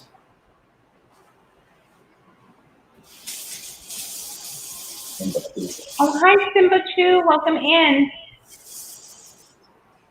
So, oh, it's very done. It's done. So he's going to do that. Hot. Elf loves your friend in the kitchen. Oh, yes, absolutely. So do you have the? No, I poured in the noodles down the drain. He's got it pouring into a colander. Hot. Oh wow, that's a lot of steam. Wow, facial. I'm gonna give it a quick little. And then you give it a quick rinse with cold water to stop cooking process. Yeah, I do the same thing. not too much. Just give it a little bath. A little cool down. Yep. Let's cool it down because it's very stressed out. Kind of like me in the kitchen. Yeah. I would say that's true, Ben. Okay, now that's done. We're gonna. What do you want us to at least get the onions at least started, because we could just slowly render those down. They could take about 10 to 15 minutes. They're one of those things that we don't have to worry about. There you are. I'm looking at the computer. They're not one of those that we're like, okay, it's done. It has to be off. Right. They just kind of like chill out in the pan even though they're off. So Yeah. I need to cut this. yeah, I'll cut that. Donna, if you'd like to start working on your soup, Absolutely. Start we'll sauteing start the onions, sauteing the onions while you're and working then we'll on your kick it soup. back to you. Okay, that sounds great. Okay. Okay. Oh, here we are. All right. Um, So now we're going to start on our soup. And I got this recipe off of allears.net. They're a really neat website that has all things Disney information and all of that. What you need to make it, it makes 6 cups, so that's basically 6 servings. A half a pound of bacon cut into 1/4-inch pieces. A medium, it says red onion, but I went with the sweet onion because that's just what I like, so that's what I went with. Cut into 1/4-inch pieces. 3 celery ribs cut into 1/4-inch pieces. 4 tablespoons of butter. A cup of all-purpose flour. My fridge is oh man, okay. I was wondering what that noise It was. wasn't warm, so at least I knew it would. I'm like, okay, that's my fridge. Oh man, see, Dad, it happens to all of us. Oh, okay, so then we got 3 cups of chicken stock, 4 cups of milk, a pound of sharp white cheddar cheese grated, which I did ahead of time in the food processor. That's friend. A tablespoon of Tabasco sauce. A tablespoon of Worcestershire sauce, coarse salt, ground pepper to taste, and a half a cup of pale ale at room temperature. And then we use scallions or chives for garnish. So I'm going to move over to the stove, Richard. And I'm going to talk loud because my mic's on the computer, so I don't know how well you'll hear me. But I'm going to talk as loud as I can. Okay, so I've got my nice soup pot here that I'm going to use. It's my Glaze, which is enamel cover coated cast iron. I like that because it conducts the heat really well, and it's a good sturdy pot. So I'm going to put it on medium-high heat, and then I'm going to get my bacon. Now I cut my bacon already just to make things a little bit easier. But here's the bacon. Love bacon. Yeah. Can't go wrong with bacon. Nope. All right, this one's straggler there. Now I'm going to go put this in the sink and rinse my hands real fast.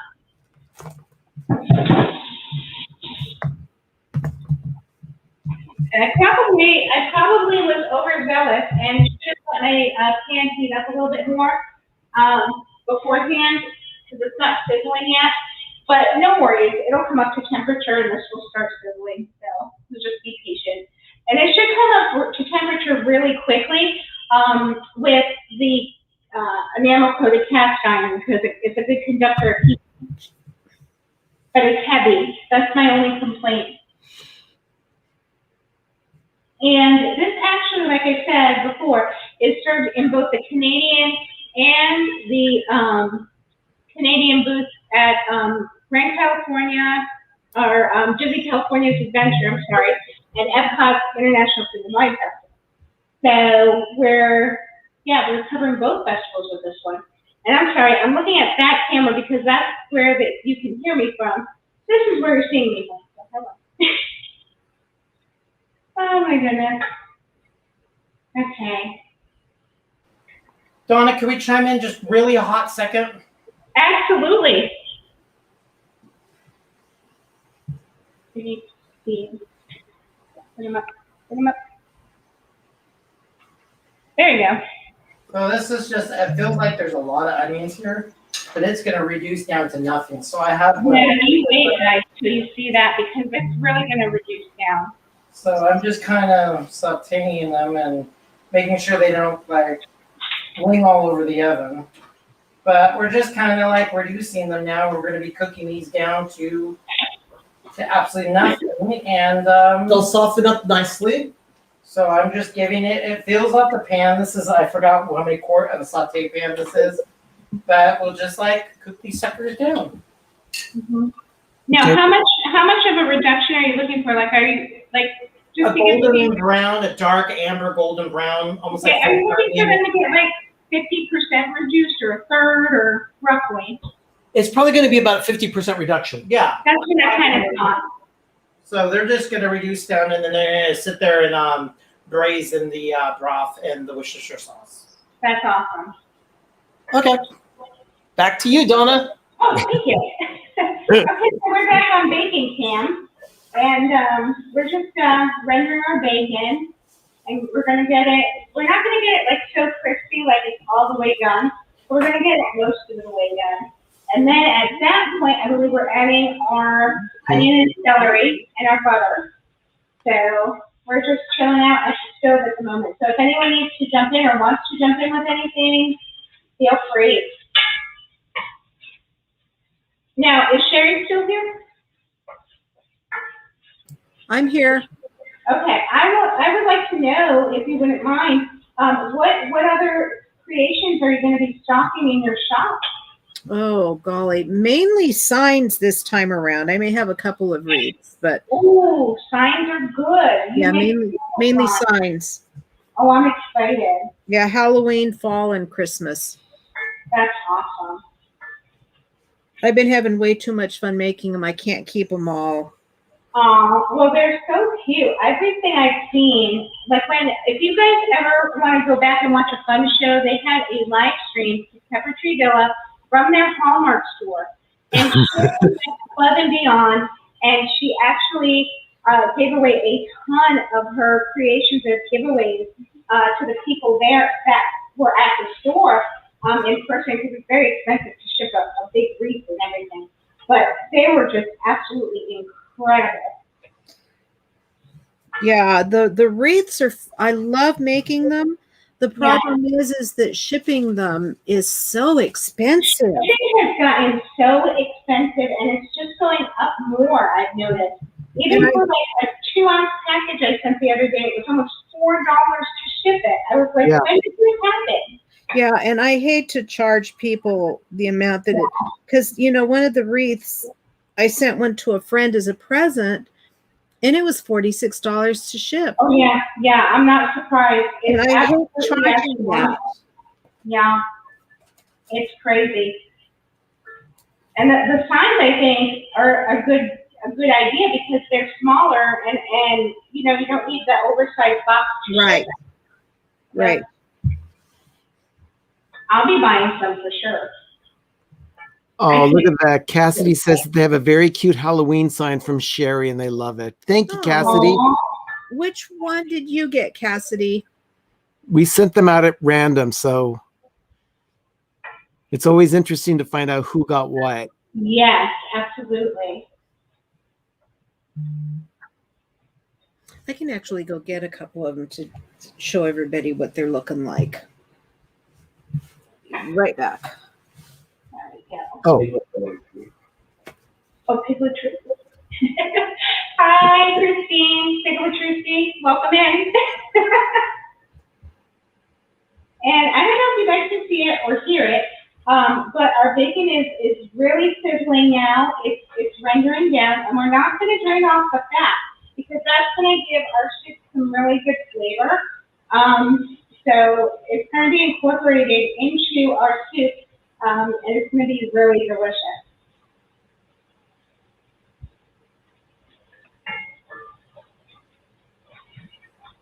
All right. onions coming, Doug. Do something that I don't like anybody to see me do. I know that. Okay, what are you going to do, Doug?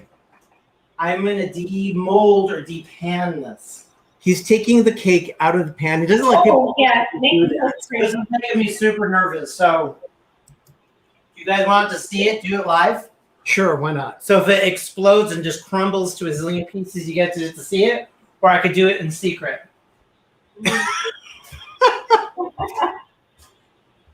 I'm open. I'm gonna be vulnerable. Here we go. Okay, so It doesn't happen.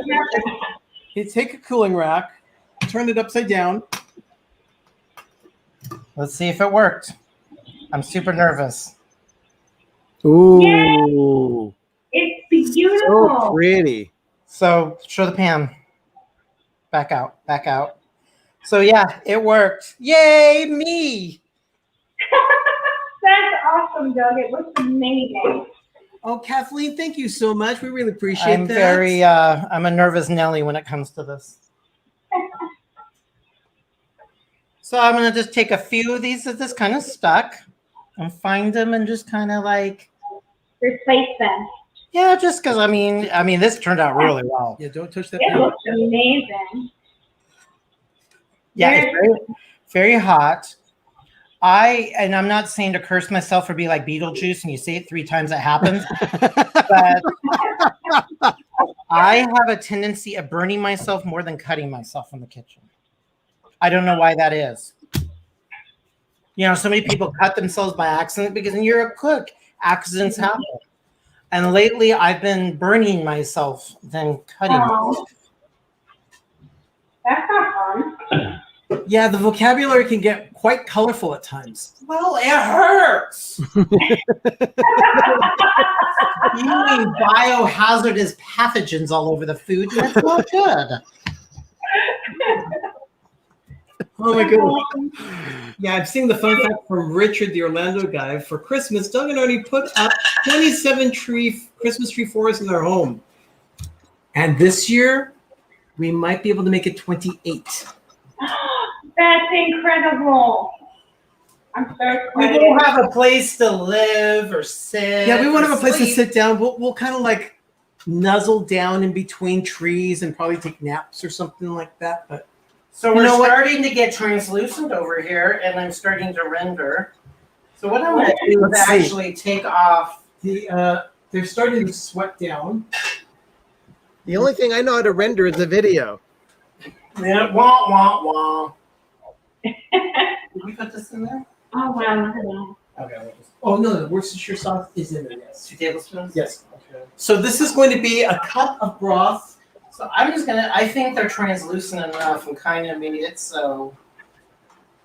And do not add any salt to this because your broth and Worcestershire sauce is very, The broth and Worcestershire sauce are already seasoned enough. You don't need to add additional salt.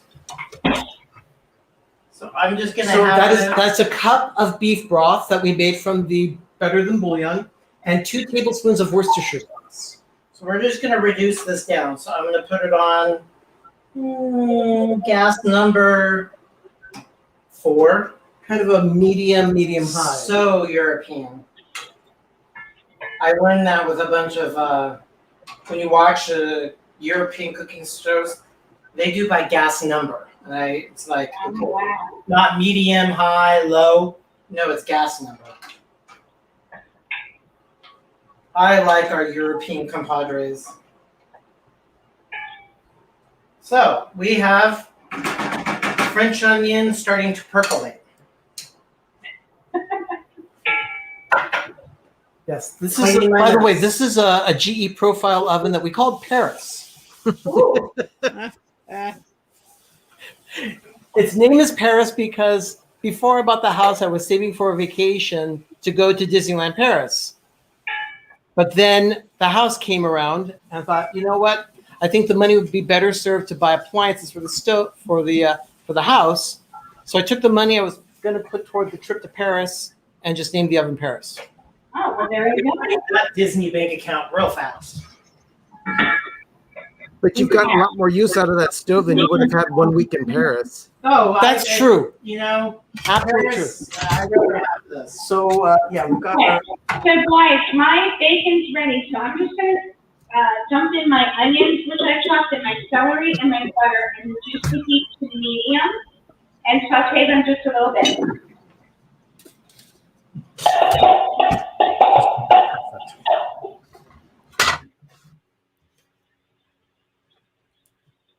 This is 4 tablespoons of butter. We're up 10. That's nice. Well, Dawn, I do have a few things here to show you guys so that you have an idea of what I'm Yeah, making. Sherry posted. It's the craft hour here on Dinners with Donna. I love it.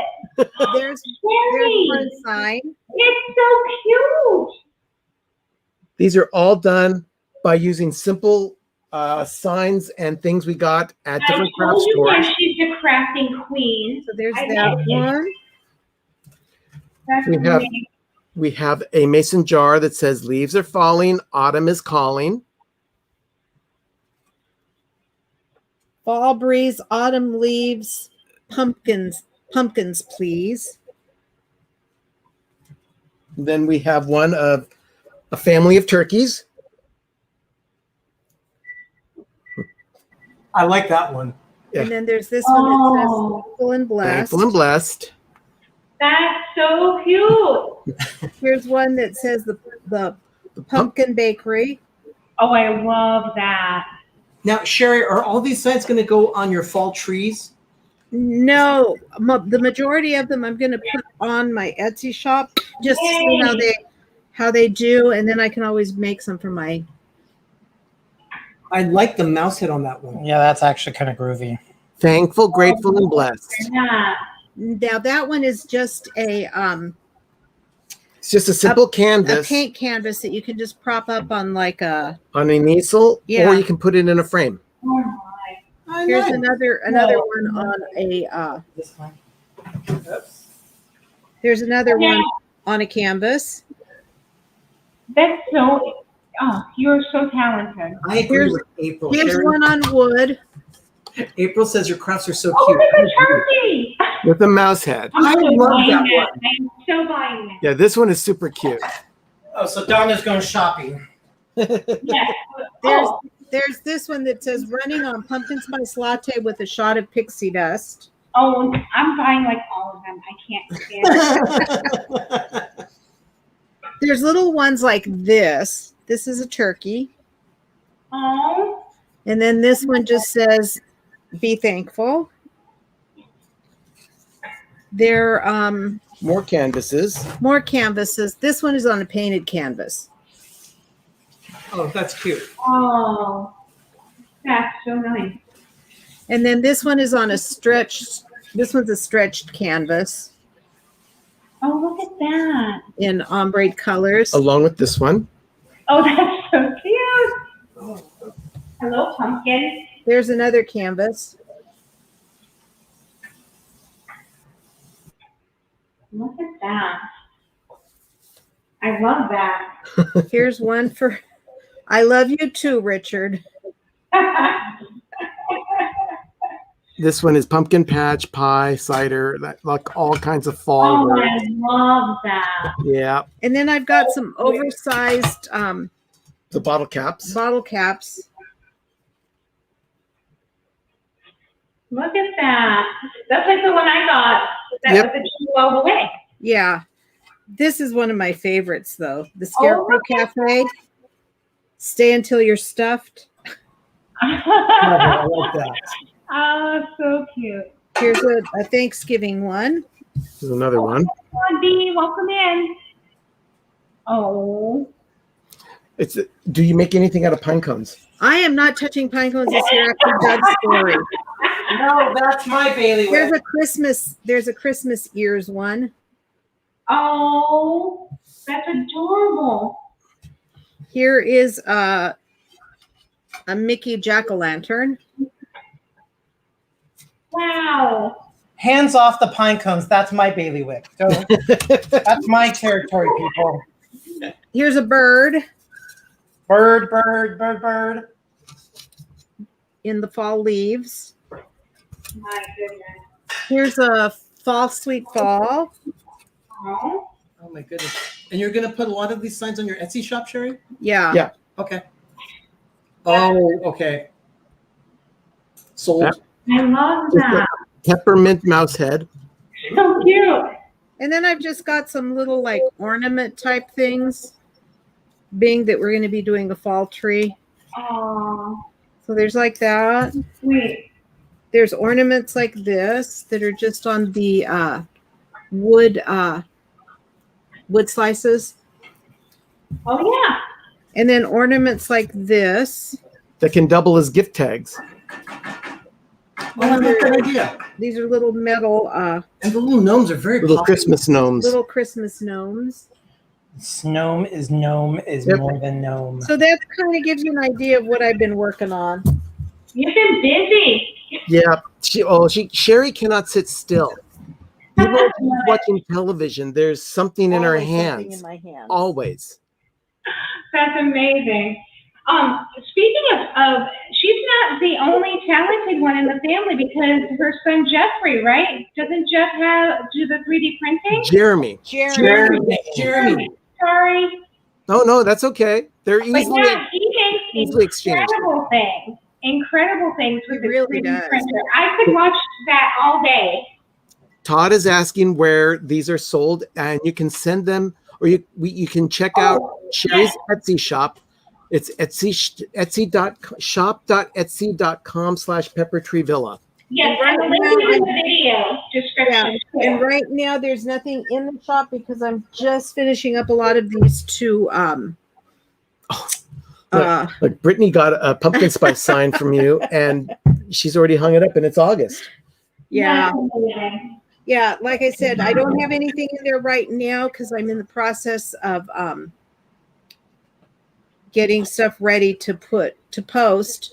There will be some Halloween things in there too that I haven't quite gotten up yet. So, But it's coming.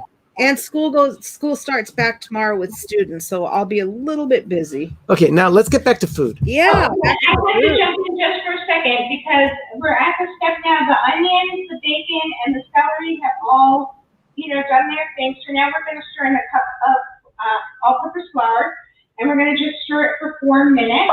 So I'm good for 4 minutes. There we go. I'm just going to do this stirring for 4 minutes. Okay. Okay, so what does everyone else have going? Arnie, Doug, what are you working on? We're rendering We're- onions. We're rendering.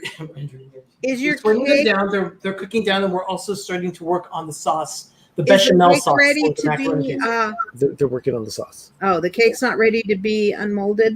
Oh, it's already molded. You were not paying attention? I missed it. They're I was it's- upstairs. Your it's problem. cooling down. Mary, where were you?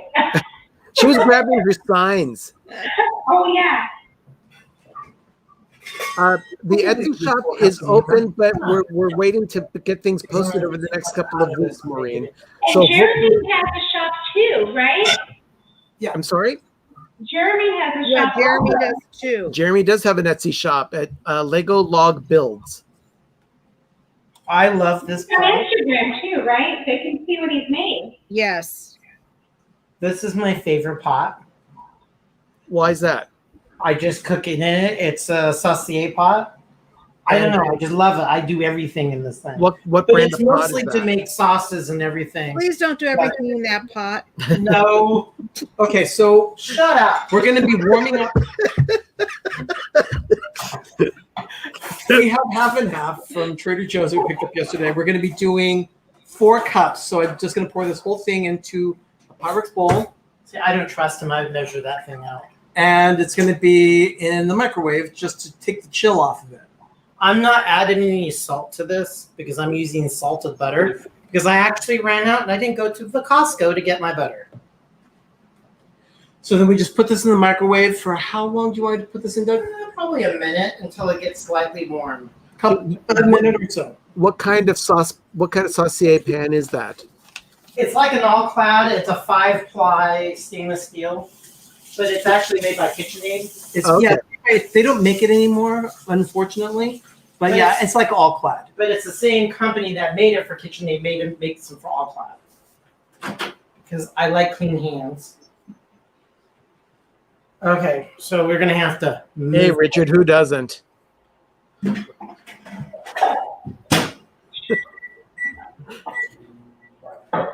Okay, so now the half and half is warming up in the microwave. Doug has the saucier pot on the stove. I should do quick show and tell since Sherry's not paying attention. I molded it perfectly. See, there it is, Sherry. That almost looks like my almond crust bundt cake, which won a ribbon at the fair, by the way. Yeah, it's a good bucket. Oh dear Lord! Okay, so Doug is going to do this. This is half and half. There's some butter in the sauce, and then there's also flour and a little salt. So do you want to come over here and do it? Or Yeah, not? let's go ahead and do that. Let's watch. Let's make it. Let me pull the camera over. While I'm doing this, he's gonna And they have to do. Oh dear Lord! Let's go to the camera in motion. So you can start grating cheeses. Okay, and I think my thing's going to be ready for the chicken stock, so I'm going to add that real fast. Yes. Go ahead and do that, Donna. We'll go ahead and get this over here, and I've got to start grating cheese. Okay. I'm going to measure out 3 cups of the chicken stock, which I shook well. And hi, Ryan McDowell. Welcome in. It's so good to see you, my friend. You do the cheese. Pretty much I see.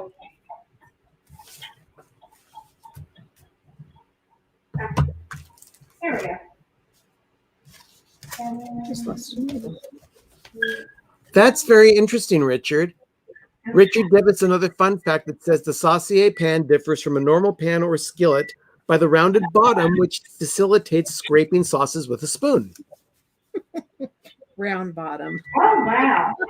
So we're now whisking in. You're the absolutely correct. chicken stock. Like a little bowl.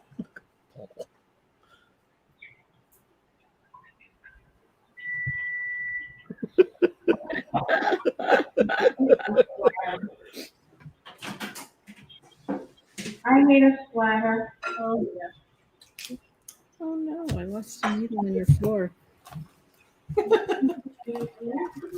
Donna, that's looking really There it good. is. Your It's touch not today. amazing. And I I'm bet just it does. getting the stock in here, and then we're going to bring this to a boil. And we're going to cook it for about a minute while it's boiling. And then we're going to reduce the heat to medium low and simmer for 15 minutes, stirring occasionally. So we're good to go for now. So we can go back to Arnie and Debbie now. Okay. So Doug is at the stove right now. We're just about there. So he's right there. I'm grating cheese over here. It's really interesting. Here, let me show you on the camera. We were going to go get some white cheddar and Gruyere at Trader Joe's, and they had this little product here. They called it a melange cheese because it's a blend of both cheddar and Gruyere, exactly what we wanted to put in the Oh, macaroni and cheese. Then come to find out that the macaroni and cheese I made for Thanksgiving that a couple of years ago, it's the exact same cheese, guys. I looked at my notes. It was that cheese you used? Yep, that I made for the family Thanksgiving. Oh my gosh, that was an amazing macaroni and cheese. So that's the one you're making right now? Yep. Yes. Same. Only with a French onion slant. Right. Yeah, we're gonna put the slimy onions in with the cheese goo. Slimy onions in the cheese goo. You guys see? very technical culinary terms, right? Oh, Doug, what are we going to do with you? You can't. That's true. We can't. We can't do with you. I'm gonna make everybody nauseated. Just trying to get a good view for the cooking. Well, until Mr. Fancy Pants gets done. Once I'm done grating the cheese, I'll be over there to hold the camera for him. I should have probably done this in the processor. How's that look? It's crooked, but it's okay. Okay, we're gonna be crooked. So, how's that look? You are crooked. Oh, I am. Behold the slanty shanty. The slanted chef. No, the slanted shanty. The Simpsons. So I'm melting my cube of butter.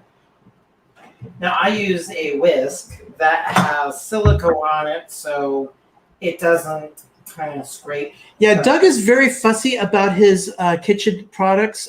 In this case, he uses the silicone whisk so that it doesn't scratch the pan. That's what I'm doing in my cat's fryer. Donna, I tell you, we must have been separated at birth. I think we Different were. in so many ways. In so many ways. I love it.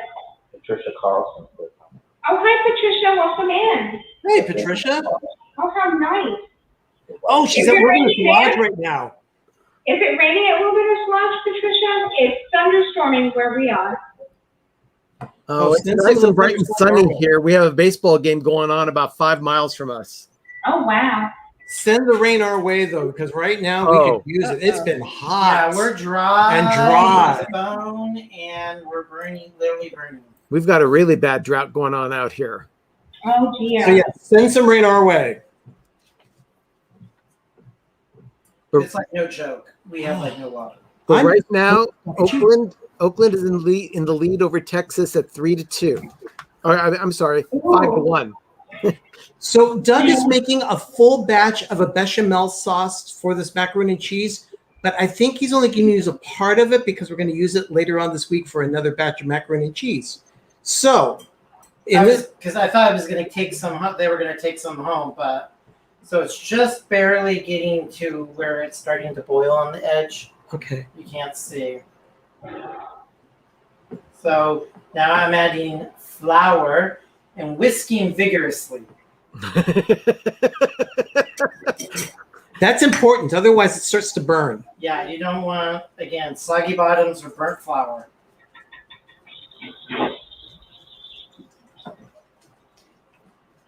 Bechamel is a French white sauce thickened with a roux made with butter and flour. Richard, real quick, 30 seconds. What are the 5 mother sauces? Richard, come on, hurry, go.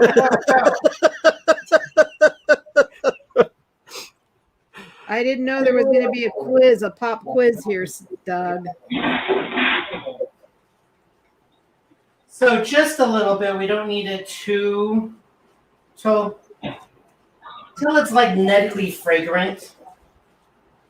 And then I'm gonna come over here. He's gonna hold this. Go. Yeah, you're making me a nervous wreck. Okay, hold, lift up. So Richard, what are the 5 mother sauces? Come on, chop. You.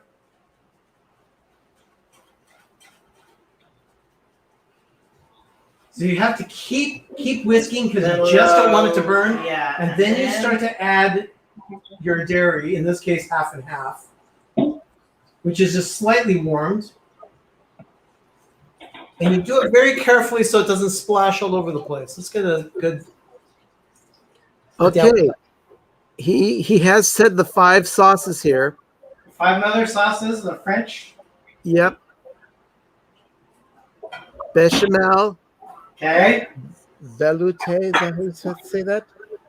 I have no idea. I don't speak French. Arnie, go to the monitor and try and read these for me, please, because I'm not familiar with this. Oh, bechamel, volaté, Volaté. espagnol, espagnol, hollandaise, and tomate. Very good. Yeah. Googled it, but Oh that's gosh, okay. and yes, bechamel is fantastic on a croque madame. Ding, ding, ding, ding. Circle gets the square. Oh, and if we could go back to all of us for a minute, or me, or the main one. Yeah, because our Brazilian cheese bread is now done. Oh, Cool.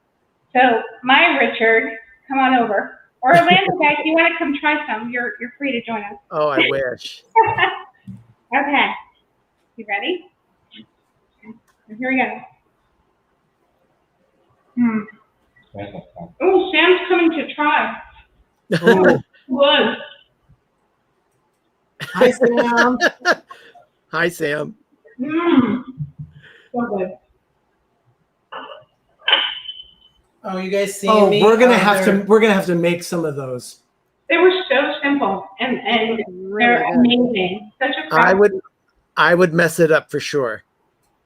No, you wouldn't, Ben. It's Ben. Oh my gosh. Ben, Richard, that stretchy, oh my gosh, that looks so good. They're like Brazzy bites from Donna, you have to remember Ben is the one that burned a crock pot. That's true. That is true. And I to this You day know, I have faith. I can't help it. I believe in Ben. I still don't know how he did that. I honestly don't know how he did it. Oh my goodness. I'm Okay. Is that when you were in Southern California? I'm sorry? Oh, I was Yes, trying it to say, was. when did you burn the crock pot? that's when I was living in my apartment in Pleasanton. Oh, where you had All to it take the was highway was- exit California Urger? Yeah.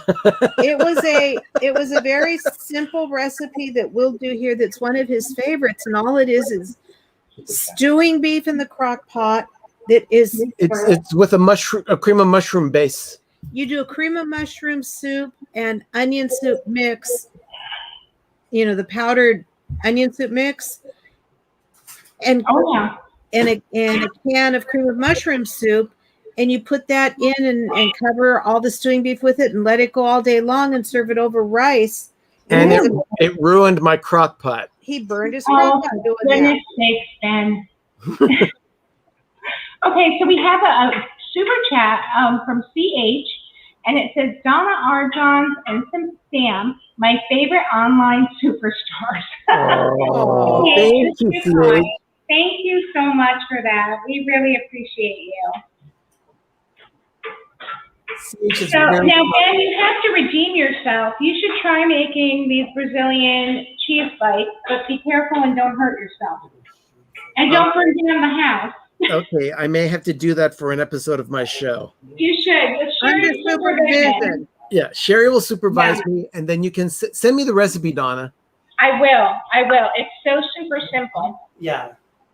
Now, Sherry, you must have a food processor, right? Oh yeah. Don't ever Okay. say that to Ben though. That it's super simple. It is super simple. Okay, those look like browned onions to me. They look beautiful. So we're just reducing them down. Richard, you are full of fun facts. Yeah, he's all kinds of what's that Disney character that is the professor is like a duck? Ludwig von Drake. Yeah, he's Oh, Ludwig. this is not great. Yeah. Richard's a good almanac today. Yeah. He's all kinds of Well, you know, sterliness it's kind of like watching an episode of Good Eats where the scene will end and it'll cut away to a fun fact. Yeah, I remember that. I love Good Eats. Oh, it's a good show. I actually have a good recipe for Alfredo sauce that I use. Ben doesn't eat much of it because of The lactose cream, thing. but- Yeah, oh my gosh. It upsets my stomach so much. but I will use a It combination. gives me the wins.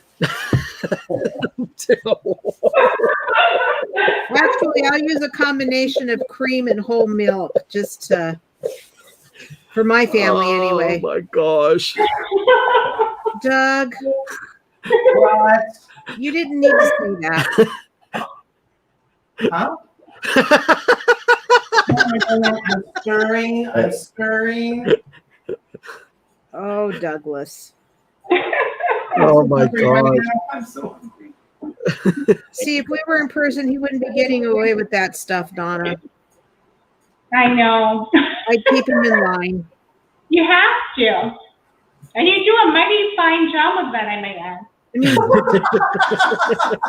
I have these 3 grown monkeys, and then I've got 2 of my own that I keep in line. So, And we're all scared to death of her.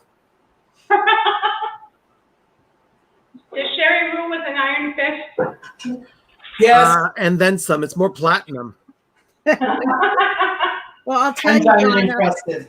I'll tell you, Donna, when Megan was working at the school that I was working at in the library, Yeah. she was having trouble with the kindergartners learning the rules of the library and how to be quiet and how to do what they were told to do. Right. And then the kids found out that she was my daughter. So they started asking her if she had any brothers or sisters. And she said, well, I do have 2 brothers, but I did have a lot more siblings, but they didn't learn at an early age how to do what mom said to do. So she would unhinge her jaw and eat them whole. That sounds so like Roast something of beef. Megan would say. Yeah. Let's So put when it. the kids Go ahead. So when the kids would come walking down the hallway and I was in the office, I could hear them all the way from the other end of the hallway. But there was Right. a certain point in the hallway where it would be getting close to the office where all of a sudden it was like a switch was turned off. And they'd come walking by the office, kind of looking in at me to see if I was going to do anything to them. So they lived in fear of you. Yep. Yeah, let's just put it this way. It's a good thing Sherry did not have all the Infinity Stones. Oh, okay, I gotcha. Richard's coming in with another fun fact. In Greece, bechamel sauce is known as Bechamel sauce. French, Italian, and Greek bechamel sauce recipes include salt and nutmeg as a seasoning base. Yes. Well, see, that's the original Alfredo sauce. And original Yeah, Alfredo sauce takes nutmeg in it. that's right. And I don't add salt because the cheese is usually salty enough. Agreed. But I don't like the flavor of the nutmeg in the Alfredo sauce. So This is the sign of a good sauce. Watch. What you do is you put it in, you scoop it, and the back of the spoon is supposed to be coated like that. And if you're Yeah, and then that's perfect. that's it's a perfect. perfect bechamel. Yeah. It coats, and you still run your finger across and don't burn your stove. So it's done. Welcome in, JL. Welcome in, JL. You probably have been here the whole time, and I missed you. I'm so sorry. Oh, another story, Donna, was when Jeff was working at the school as a noon supervisor and academic mentor. I had called out a 5th grade girl on something she was doing at lunchtime that I had told her not to do. Right. She went into the lunchroom and told Jeff, you need to go talk to your mom. And he said, what for? And she told him, well, I just got in trouble with her for doing this, this, and this. And Jeff said, I'm not going in to talk to her. And the girl looked up at Jeff and said, Jeff, you're taller than she is. Are you afraid of her? And he looked at her and he said, I am terrified of that little woman. That's priceless. I love it. The one thing I have to understand is that Sherry is like 4'12". Yes, I know. I was just measured. So Doug just drained off a little bit of the water because the onions were sweating so much. They're very liquidy. Okay, so they were very robust with water. Yes. Yeah, I like to say that Sherry's 3 apples high. Yeah, that's what he told me. Okay, let's put all of this away because, we like to have a clean kitchen. Always try to clean your kitchen. Doug and I usually will clean the kitchen as we are cooking and baking. It makes it a lot easier in the end. Unlike me, I will do everything and then clean up. So my sink always looks like it has exploded when I'm cooking. And then there's Megan, who uses every single thing in the kitchen. Oh, yeah. You don't want Megan cooking with you. It's okay if it's her kitchen, but in mine, Okay, here's another fun fact from Richard, the Orlando guy. He says bechamel can be used in dishes such as Italian, like lasagna al forno, or Greek moussaka, or as the base for other sauces such as Mornay sauce, which is bechamel with cheese. That's correct. I love Mornay sauce. So good. You can use a bechamel and a nice pasticcio too from Greece. Yeah. We're going to I make don't that on one of my shows, actually. I love a good pasticcio. So good. Which is I've got a recipe in that Disney cookbook that I've used that calls for both Mornay and Bechamel? Alfredo. Oh, really? Let me see if I can find it here. That's interesting. I think it was one of my poultry recipes that I tried one time. Okay, I'm completely lost in this conversation. Okay, so we have the bechamel done. I'm not salting because I use salted butter. And it's just butter, flour. I use half and half. A lot of people just use whole milk. But don't use anything less. It's either I like mine even more creamier. So I go with half and half, which is half cream, half whole milk. So you could do whole milk. But this makes like a Wonka amount. And we're only going to do about half of everything. So we're not baking it because this could be stovetop. I'm reducing these onions down because I want them reduced. Donna, it's a chicken and dumpling recipe from the Contemporary Resort. Really? It uses a Mornay sauce, and then you do the parsley. You do the chicken, and then you do the parsley dumplings. This is for chicken and dumplings. And you put Mornay sauce in with the dumplings when you're you put the Mornay sauce in the pan and then put the dumpling mix on top of that to bake. Oh, And then when everything is done, then you use a supreme sauce on top of everything. And that one is just butter, flour, milk, salt, pepper to taste, Worcestershire, and chicken bouillon. Ooh, that sounds yummy. And where is this recipe from? It is from the Terrace Buffeteria at the Contemporary Resort. At least it used to be.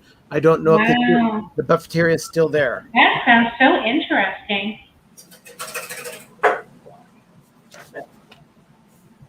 Okay. Your soup is done, Donna? We are 2 minutes until we add the milk, and then what we'll do is slowly stir in our milk, and then it needs to simmer another 15 minutes. Okay. Oh, what's that? I'm just letting this really just saute. We're very close to assembling. We can make mac and cheese, and we can gussy it up and show less than a minute from adding the milk. I'll add the milk, and then we'll throw it back to you guys to assemble. No, actually, do your milk, do that, and then we'll finish ours off and do it, and then by the time we get done, that sounds perfect. It'll already be 15 minutes. That sounds perfect. And Todd D, you're right. Greeting with Donna. There you go. And I'll just keep stitching away. Yep. Oh my gosh, that looks so good, Donna. It smells incredible. But as you can see, because we have a cup of flour in here, it's very thick at this point, and even though we have the chicken stuff in here too, so the milk is going to help, thin it out and make it more soupy. And the only thing is you got to be careful not to let it boil after you add the milk, because you know what will happen. Of course, it will curdle, and we don't want that happening. Okay, so add the milk and simmer. And it doesn't say to slowly add the milk, so I'm just going to add the milk. But I'm still going to temper because that's me. I'm like that. I can't. I'm afraid. I'm with you, Donna. And then we'll get it going. Because it'll absorb all this milk and it'll reduce out and thin out and be a real creamy, yummy soup.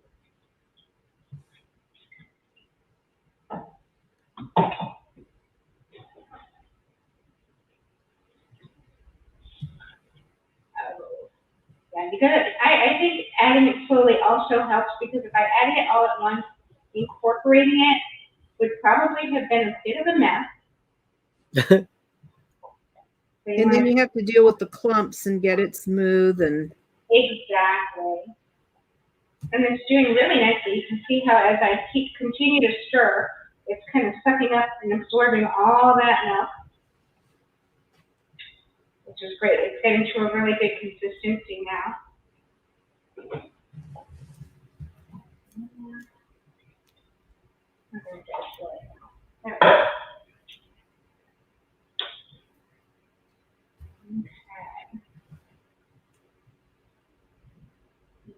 slowly stir this in. And then once it's all incorporated really well, we will simmer for another 15 minutes. And then my soup will be ready to finish off. We'll stir in the cheese, the Tabasco sauce, salt, pepper, and Worcestershire. And then the last step on that is to add I used an IPA for this, but any, light pale ale will be fine. But yeah, I'll throw it back to you guys so you can assemble your mac and cheese. Being camera. Okay, we're gonna get the camera here. We are right now toasting panko. We've got some panko breadcrumbs that are gonna go into a pan that has some melted butter. So we can toast it. I like butter because the butter is better. People use olive oil. So this does not take long. That's going to give it such a nice texture.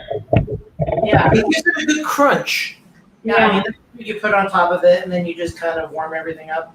I'm making ours like stovetop because I like stovetop. To be honest, making it kind of dries it out for me. To be honest, mac and cheese is a very one-note texture, so adding the panko adds another dimension of a texture. So you get the soft and you get crunchy. It's a nice combination. Agreed. Panko is a variety of flaky breadcrumb used in Japanese cuisine as a crunchy coating for fried foods. Yeah. Oh, yeah. I like it much better than a traditional breadcrumb because of the texture, because it's more coarse than the canned breadcrumbs you get. Yes. I use it for everything. We do too, though. We do chicken fingers this way. Yep, I make my fish tacos with it. I make my chicken parm with it too. Oh, yeah. Good one on chicken parm. Yeah, it comes out, and I use the air fryer to make it. And oh my goodness, it's delicious. I haven't had a good chicken parmesan in so long. Oh, so good. Donna, we need to cook in the air fryer together now. We should. Oh my goodness, I love my air fryer so much. Oh wow, it's down here. If we, for some reason, lose power, we will be back shortly. It is actually storming at the moment. Okay. I think we'll be good. So we'll just keep our fingers crossed. You guys just keep going. We're good.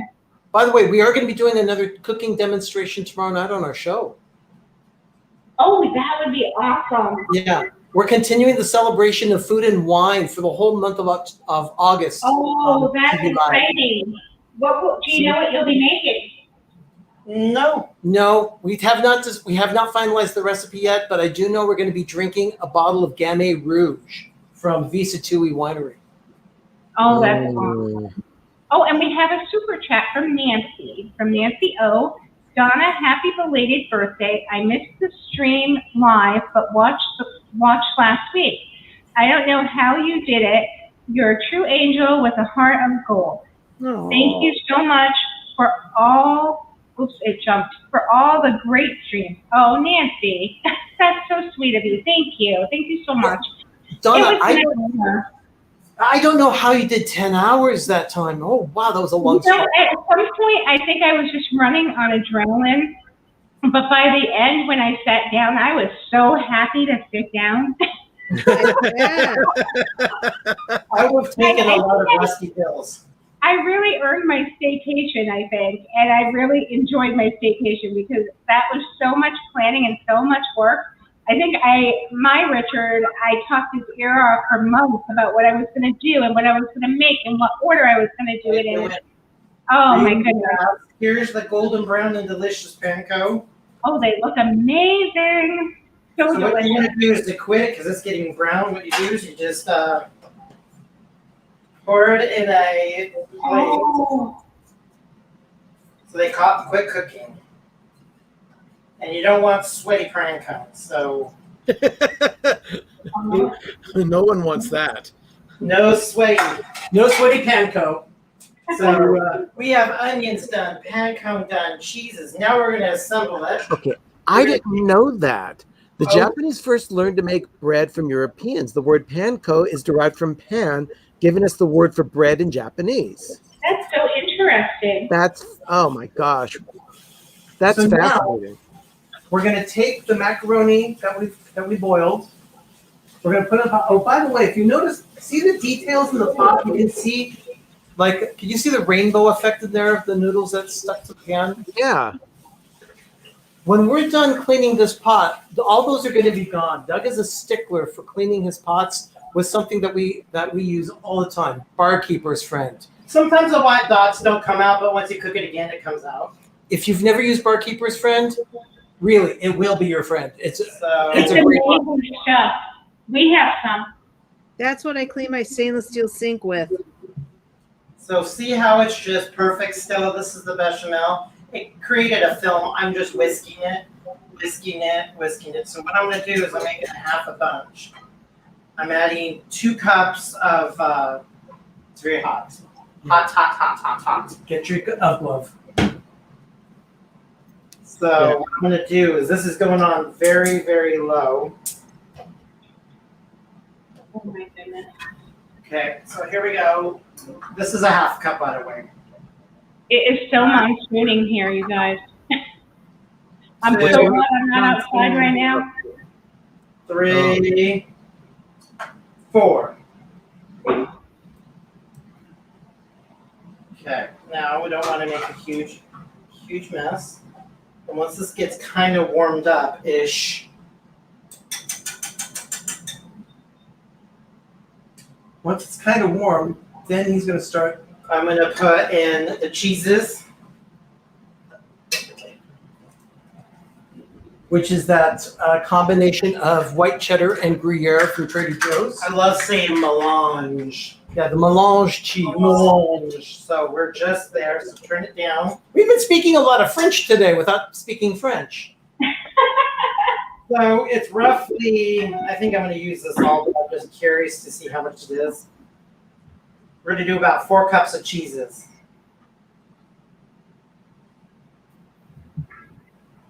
You know, it's going to probably, yeah, that's it. So what we're going to do is we're going to use it all. Dump it all. It's macaroni and cheese for a reason. Again, I'm a cook, not your nurse.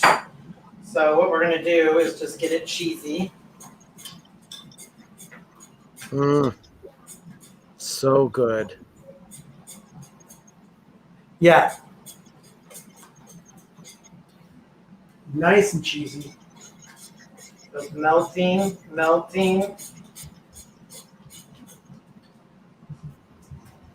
Wow, it is definitely melting. So then what I'm going to do is get some tongs.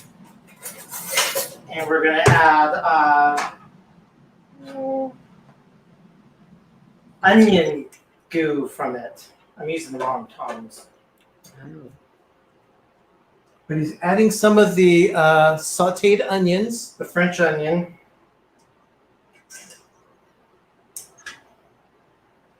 And Putting it in the cheese. and roughly half a pound. Roughly half the macaroni. Oops, I slopped. Yeah. But Ben, this is not a moment that you fold in the cheese. You have to No, stir it this- vigorously.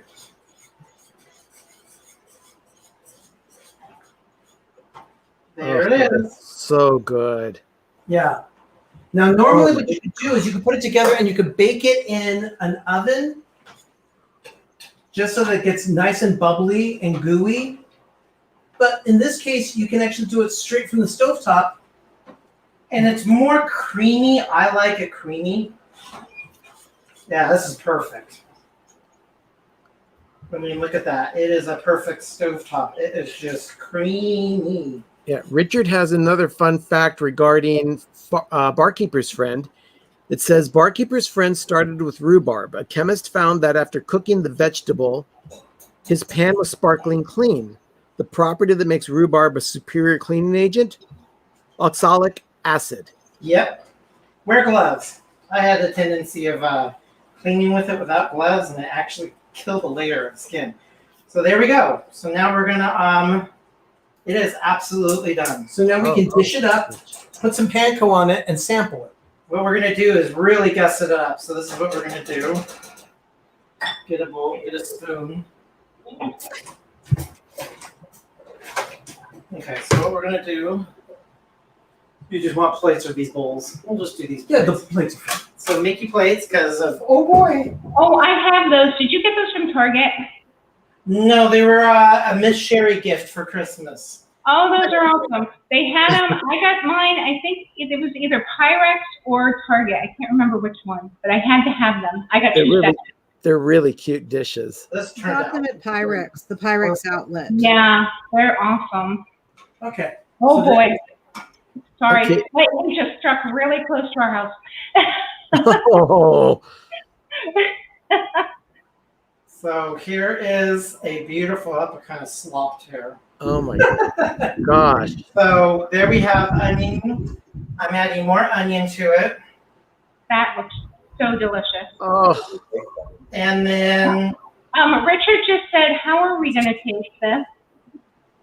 You guys gotta let airmail come over. You can actually have the recipes are in the description of the video. and then I'm adding something that you guys will absolutely love to get it more chunked. I'm using fried onions. Amazing. So we have French onion, fried onion, and I'm using my hands and panko. So beautiful. And so we got panko, and we'll put it over here. Yeah. that is some brown food. So we have French onions, panko, and then what we'll do, Let me go ahead and put this down.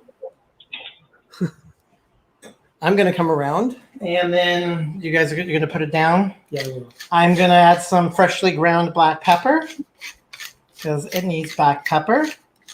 And there's lunch. Donna, I'm recording this for the moment of groovy. Oh, I love it. The moment groovy is like my jam. I love it.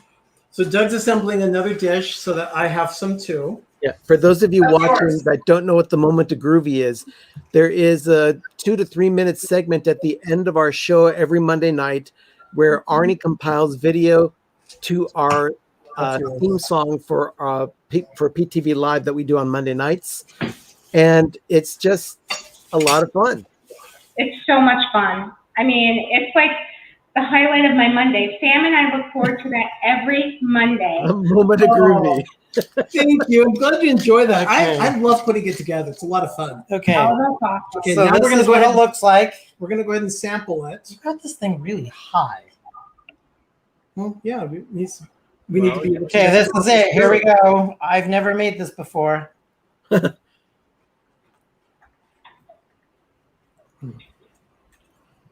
Wow. Okay. It's like onion soupy.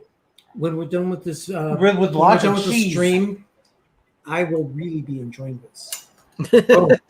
Wow. The Oh, crispy This onions. is very good. Yeah, the fried onions that you put on top really makes a big difference too. Yeah, fried onions, slimy onions, the onions inside, the melange cheese. Okay, This is delicious. Okay, let's It's see. oniony enough. French Let's- onion mac and cheese. Mm-hmm. Can we try the soup, Donna? Yeah, we can move over to the soup. We've got like 3 minutes left to simmer. But, Okay. Sweet. Mm-hmm. These are Trader Joe's. These onions are good. Yeah, very good sweet onion. oh, I love the onion. Yeah, definitely. Do you want to melt some chocolate real fast? Do I want to melt some chocolate to finish the cake? Yes, please. Go for it. We still need to finish the almond cake. I've got 2 minutes left on simmering, and then we're going to add the cheese, the Worcestershire, the Tabasco, salt, and pepper, and then we're going to add the beer lastly. Okay, I'm going to set that down. And pepper. Take a swig of water. I'm just going to use these little chocolate chips. Easy to melt. Mhm. Big Oh, yeah. things. We're going to be using which chocolate chips are those? These are the ones we got at the Oh, yeah, okay. Okay, we went to the Avenue Q. That is our And, local grocery outlet bargain market. It's Nestle. Oh, yeah. You know, artisan chocolate. Yeah, right. It's artisan chocolate because it's a single source. They got it in one location. He's gonna just simply melt it very quickly in the microwave. This is Okay. mine, of course. What's yours? And I'm gonna add my cheese and stuff now because Sounds good. like 30 seconds left here. Oh my gosh, By that the time looks I so good. So if anyone is smart and eagle-eyed, you'll notice I switched pans because I thought I needed a bigger pan. So I went to say flame-colored pot instead, which I probably should have used in the first place. I don't know why I thought it would produce less soup. It said 6 cups. This is a lot more than 6 cups, I believe, anyway. All right. So, Donna, you're cooking like me. Donna, I do that a lot. I'll start with one pot. And, oh yeah, my start God. with one pot and have to put it in a bigger one. Exactly. I hate when that happens, but it happens all the time. I am a bad judge of that. But so now we're going to put in our shredded white cheddar. Oh, Yeah, she don't care because I'm doing dishes. Oh, Richard. Bibbidi Bobbidi Bro, Pepper Tree Villa. We are established in Northern California, so Disneyland is our home park. Disneyland. Oh, fantastic! I love Disneyland so much. Where's Okay. Pepper Tree Villa located? We are in Northern California. We are in the East Bay, actually. Contra Costa County, to be exact. We're the home of Rice-A-Roni, the San Francisco treat. That's right. And fortune cookies, right? And it's. And it's, yes. All right. So we're letting our cheese melt, and we're going to keep stirring until there's like no lumps left. And then we're going to add in a tablespoon of Worcestershire sauce, or Worcestershire, whichever you want to call it. I always shake my Worcestershire before I put it in. And I mean, we're not baking, so I usually eyeball. Eyeballing is good. Yeah. I like Worcestershire sauce.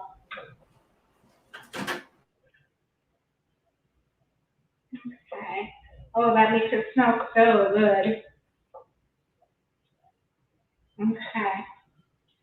Then we're going to add Tabasco. It says a tablespoon, but I would say do it to taste because if you're not a spicy person, you might want a little less. I'm probably going to add about the tablespoon now. Oh, you just made Megan's day, Donna. She loves Tabasco. So do Yeah, I. good stuff. Hi, Judy. Hey, Judy. Hi, Judy. James B wants to know what size pot you use. I was using, I think, a 4-quart or maybe a 6, and this is an 8. And Donna, how large is that pot that you're using now? 8 quart? An 8-quart. So that's the really big one. Yeah, it is. It's gigantic. We actually won this in a giveaway on QVC years ago. Sam won it. She said, well, I don't cook. You can have it. I was like, I'm for mama. I want that. That sounds like something I would do. Oh my goodness. I love QVC. Okay, so now we're going to add a little bit of salt and pepper because I'm not going to add too terribly much salt because we have the Worcestershire, the cheese, all that salty stuff in there. We'll go a little bit. And pepper.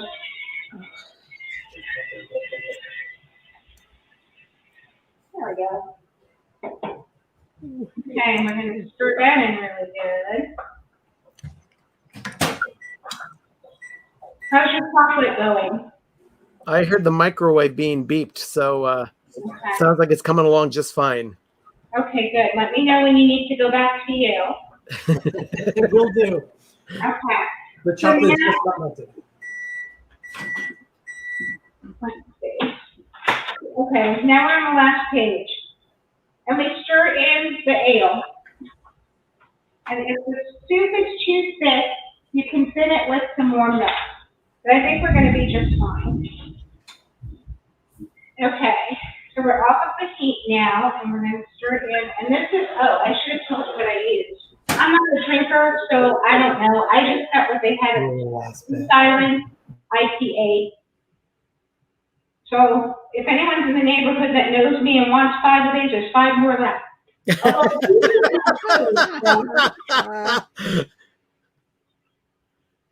All right. And I do use it in my chili and some other dishes, but I don't cook or drink. I don't drink, so I do cook with alcohol, like wine and beer. Oh, look at this, guys! It's so beautiful. Donna, that soup looks amazing. Oh my goodness, it's pretty much done. Do you guys want to frost your cake, and then I can after your, or do you want me to boil up the soup? I can do either. Oh, go ahead and bowl up the soup. Okay. I'll get a ladle.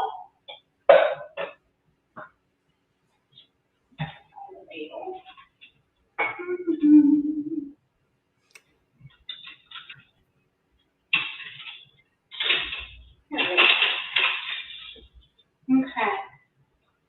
So I've got my Mickey bowl. Oh, that's so cute.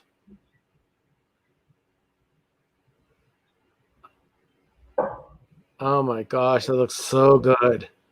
Oh my gosh, it smells like just like what I get at the Cellier. And oh my goodness. Okay, so I'm gonna take it over to the prep area. We're gonna clean up the bowl. We're gonna garnish it with some chopped green onions. You could use chives or green onions, whichever you choose. And then we'll be ready to try it. So this recipe is based on the soup from La Cellier?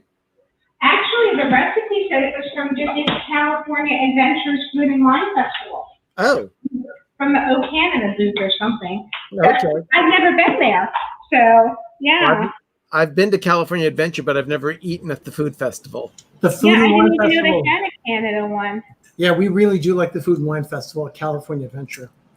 And Nancy, you're right. That soup does look amazing. Do you want to take a picture and then we can try it? I always take a picture for my Facebook group and Instagram. And then we can try it. Sammy, do you want to try it?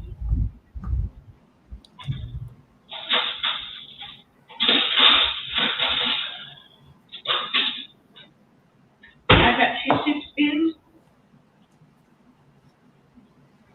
And I'll just show you guys. There's the. Oh, wow. Ooh. So nice. Doesn't that look beautiful? Okay, so let's go in and try and see. Now, you've had the soup from Canada, right? So you know. You know what would go good with this would be a pretzel roll. Yes. Dip it. Or sourdough. Mmm. Oh my gosh. That's spot on. Very That's so good. Okay. Donna, that looks absolutely delicious. Oh my gosh. We're going to have to make that one. Okay. Yeah, you should. It tastes just like Le Cellier's, and they charge you like $12 a bowl if you go to the restaurant there. Wow. Uh-huh. Wow. So that's my dishes. So now let's go back to Arnie and Doug so we can see their beautiful cake. All I right. got melted chocolate. I melted it in the nucleator, and now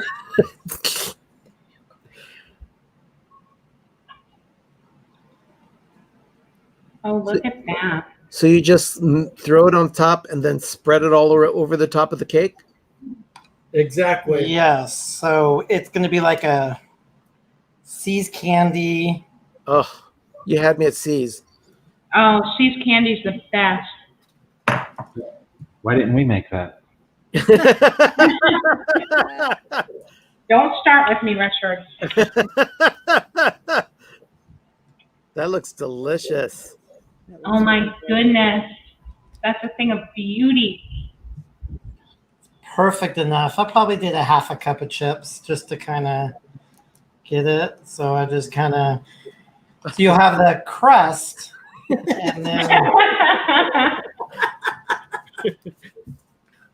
then we're done with that. And then what I'm going to do is to make it even more cooler, I'm going to even sprinkle some more almonds on top. Oh, Yeah, So that's to give it a little bit more that's whiz and chunk. a good call.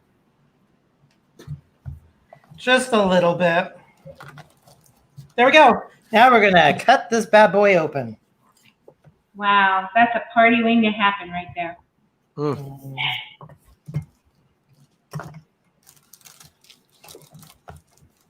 Look at that. It's dense. It's moist.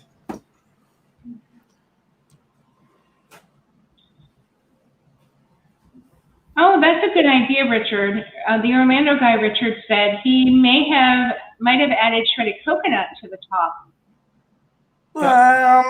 That would be a nice flavor profile with the almond. Yeah. Almost like an almond joy. So that's what it looks like. That's absolutely beautiful, though. Oops. He's in my way. Oh, I have oh my fatal- gosh, cake fail. No, he's in the way. That is not going in the moment of groovy. No. It's like I was trying to do it, and he's on the camera is right there, and I didn't. It was either the camera or the thing. So I don't care. I eat it. We're gonna get a fork. I'm gonna put this down now. yeah, let's Yeah, that was we get everybody nauseated. Richard says, disaster. Oh, the humanity. So there we go. The almond cake. Save the cake. Save the cake. Yeah. Okay. Here we go. Chocolatey almond cake. You don't have to put the chocolate on it. You just dust it with powdered sugar, and that's what I do mostly. But I wanted almond. That's perfect. That's great. Hi, Jill. Oh wow, it's very almondy, and I like the chocolate. Recipe for this cake Yeah, is in the description. That's a perfect combination. Oh, dear. Oh my god. Oh, is that thunder? That was thunder. Oh, boy. Oh. We're getting That's not slammed. even here. Yeah, do not hesitate to make this one yourself. The recipes are in the description. I love that you make it in the food processor. That was such a simple cake to make. I'm definitely going to try that. Turned out really. And when you do make it, make sure that you tag it tag it for Donna Jaworski so she can see it. Yeah. Almond chocolate cake, chasing it with cheese and onion. Jennifer asked, where do they serve this cake at the parks? They don't. They don't. No, we did an inspired recipe because of the California almond cake. Wow. Okay, My. that's either Arnie's stomach rumbling or there was more thunder. No, it storm's pretty close.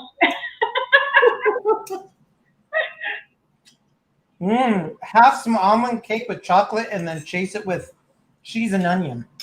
Oh, my God. Dinner of champions. I love it. Oh, So yeah, almonds are very Californian, like tons. We have a ton of information, but we don't want to bore you to death. We printed it out, but we produced basically it. But they do have almond stuff like macaroons at the festivals. So we just wanted to make this almond cake.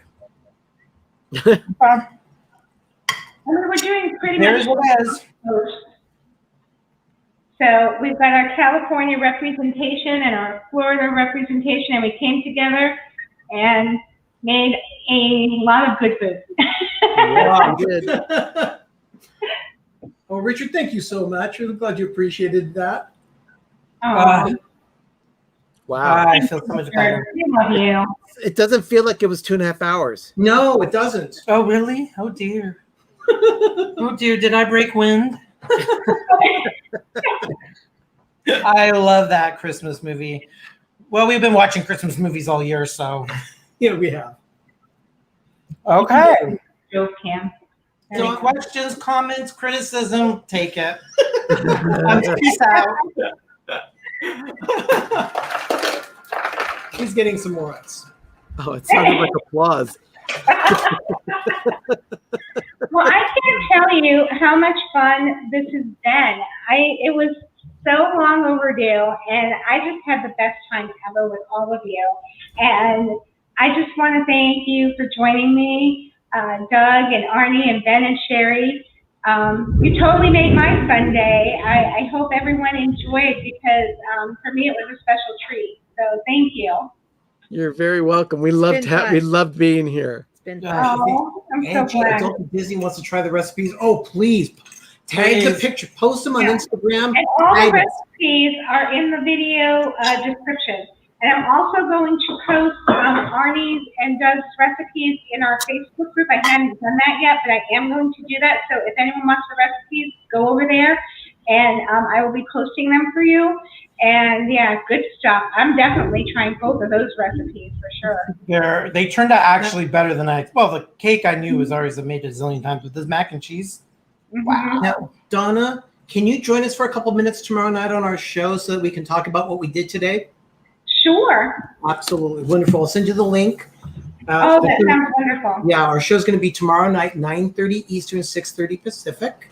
That sounds great. And as we always say, only on PTV.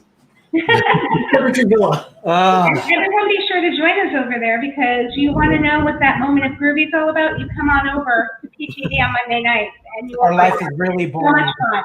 There's I'm going to say, Doug, they get to see how boring our life is. No, you guys are so much fun. I mean, honestly, I think everyone should watch you, because you're just such a joy to watch. It's just so much fun.